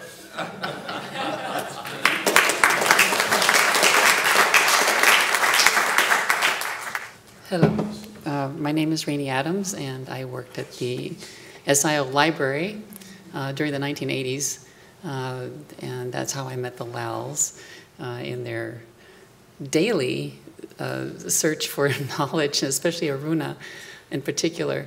I really had a close relationship with her and felt very close to her. And it was actually after she was, very frequently at the library that I ran into Dr. Lal. And he said, oh, I'm Aruna's husband, and I'm a professor here. And I'm going, oh, great. So that's how we started getting together. And finally, he found out that I had been on Mia Tegner's research cruises on the Sproul, or the SP Raoul, and I had learned to run the winch for deep sea sampling on the high and rough seas, and was good at swinging, the boom into it even while the ship was rocking.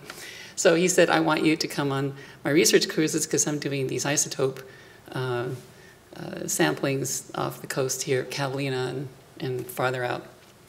And so I would volunteer to be the winch wench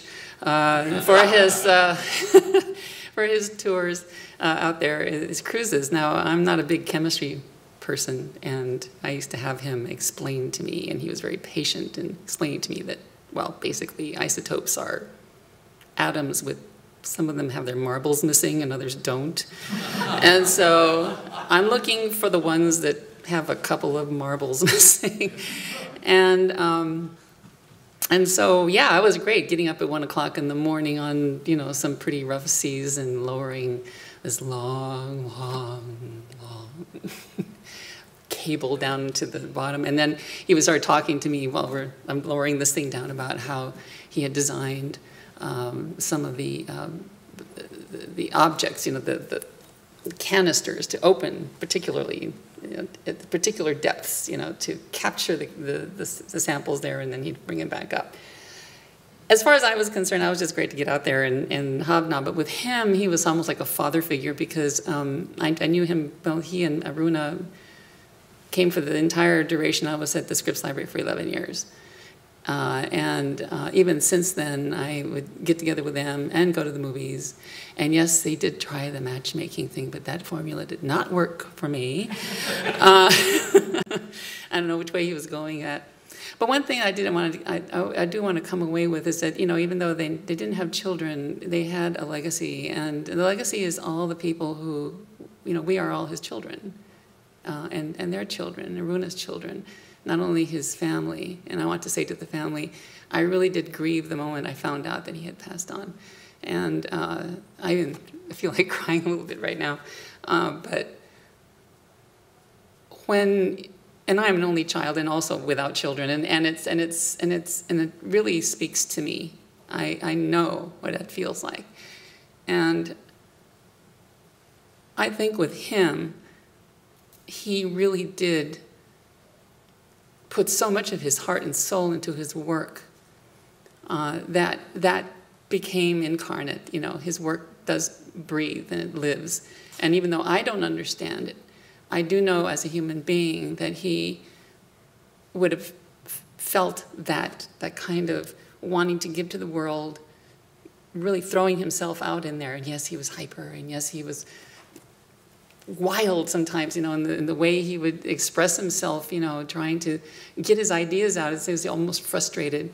But at the same time, that became the example to everybody. And Aruna, especially her, I feel that now that we're becoming aware, for example, of how women in science, not only as scientists, but as supporters of male scientists as well, I think that their example shows you how much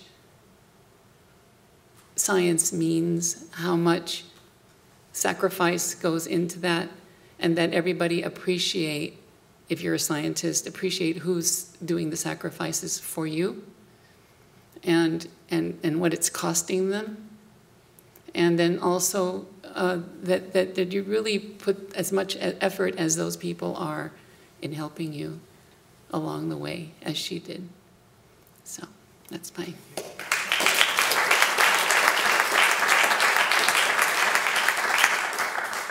Just say 3 very short comments. First of all, about his obsession with original science. When I was chair of GRD, Geosciences Research Division, one day he came to me and he knocked on the door and said, I urgently have to speak with you. And what could be so urgent? Anyway, now that you're a chair, I watched and went through all the names in Geological Research Division and looked what kind of science they do. And many of them don't do very interesting science, and not very original science. Why don't you tell them what to do? That's number one. The second thing is about the spice. He loved spices. When you went into a restaurant, he first put pepper before, you tasted it. But once he got defeated. And that is a true story. After the wedding of Karen, the youngest daughter of Harman Craig, there was a reception. And then in the evening, Harman and Valerie invited a few of us to go out to a restaurant, to a Thai restaurant in La Jolla. And that was a Thai restaurant which is unique. It's known to have, they don't cater to Americans. If they say mild, medium, and hot, you should take it serious. I mean, they mean it. It's really Thai hot, Thai medium, and Thai mild. And I've been there before, so when I went to the restaurant, I warned the people there during the wedding. I told them, don't order hot. And Lal said, nothing can be too hot for me. And he didn't listen, and he ordered hot, and he couldn't finish. Anyway, that is, too hot. And the last thing is, I think we heard a lot about Aruna, and I'm very serious. Many successful, most successful men, I don't believe appreciate enough the sacrifices that most wives, make. In this case, it was unique. I don't believe, we heard a lot about Aruna today, but I do not believe that Lal would be able to accomplish all he has without Aruna. Aruna was unique. I mean, she has to be put on a pedestal. Whatever you say is not enough about Aruna. And I love to have such a wife.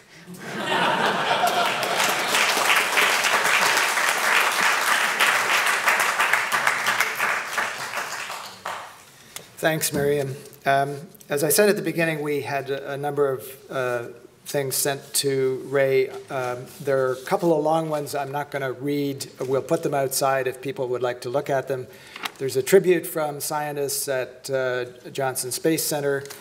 There's a letter from R.V. Krishnamurthy, who worked with Lal at PRL. But I would like to read two things. One is funny and one is poignant, and they're very short. The funny one is from Edward Peltzer, who was a student here at SIO many years ago. And he talks about being in a class that Lal taught. And he said, one day as Dr. Lal explained the solution to one of his famous problem sets, he shared with me and my first-year cohorts that, and this is in quotation marks, box models and life were very much like sewers. You get out of them what you put into them. This vivid, albeit not particularly pleasant image was meant to teach us that at steady state inputs equal outputs. And this was the key to solving his problem sets. The image and the lesson have stuck with me these many years and provided the key to solving quite a few geochemistry problems, and was also Dr. Lal's not too subtle way of sharing with us a life lesson for anyone who was really paying attention. And the final one Ray received just the other day, which is quite amazing. It's from a man named Eric Taub. It says, hello, Professor Weiss. I saw on the internet that there's a memorial for Professor Lal. I used to deliver his mail. He lived in a townhouse in University City that has a multi-unit box. He would often come out to greet me, a first-class gentleman. When his mail stacked up, I drove over to his house only to be met by the police. They confirmed what I had feared. A sad day indeed. I won't be able to attend the memorial, but I wish a fine man to rest in peace.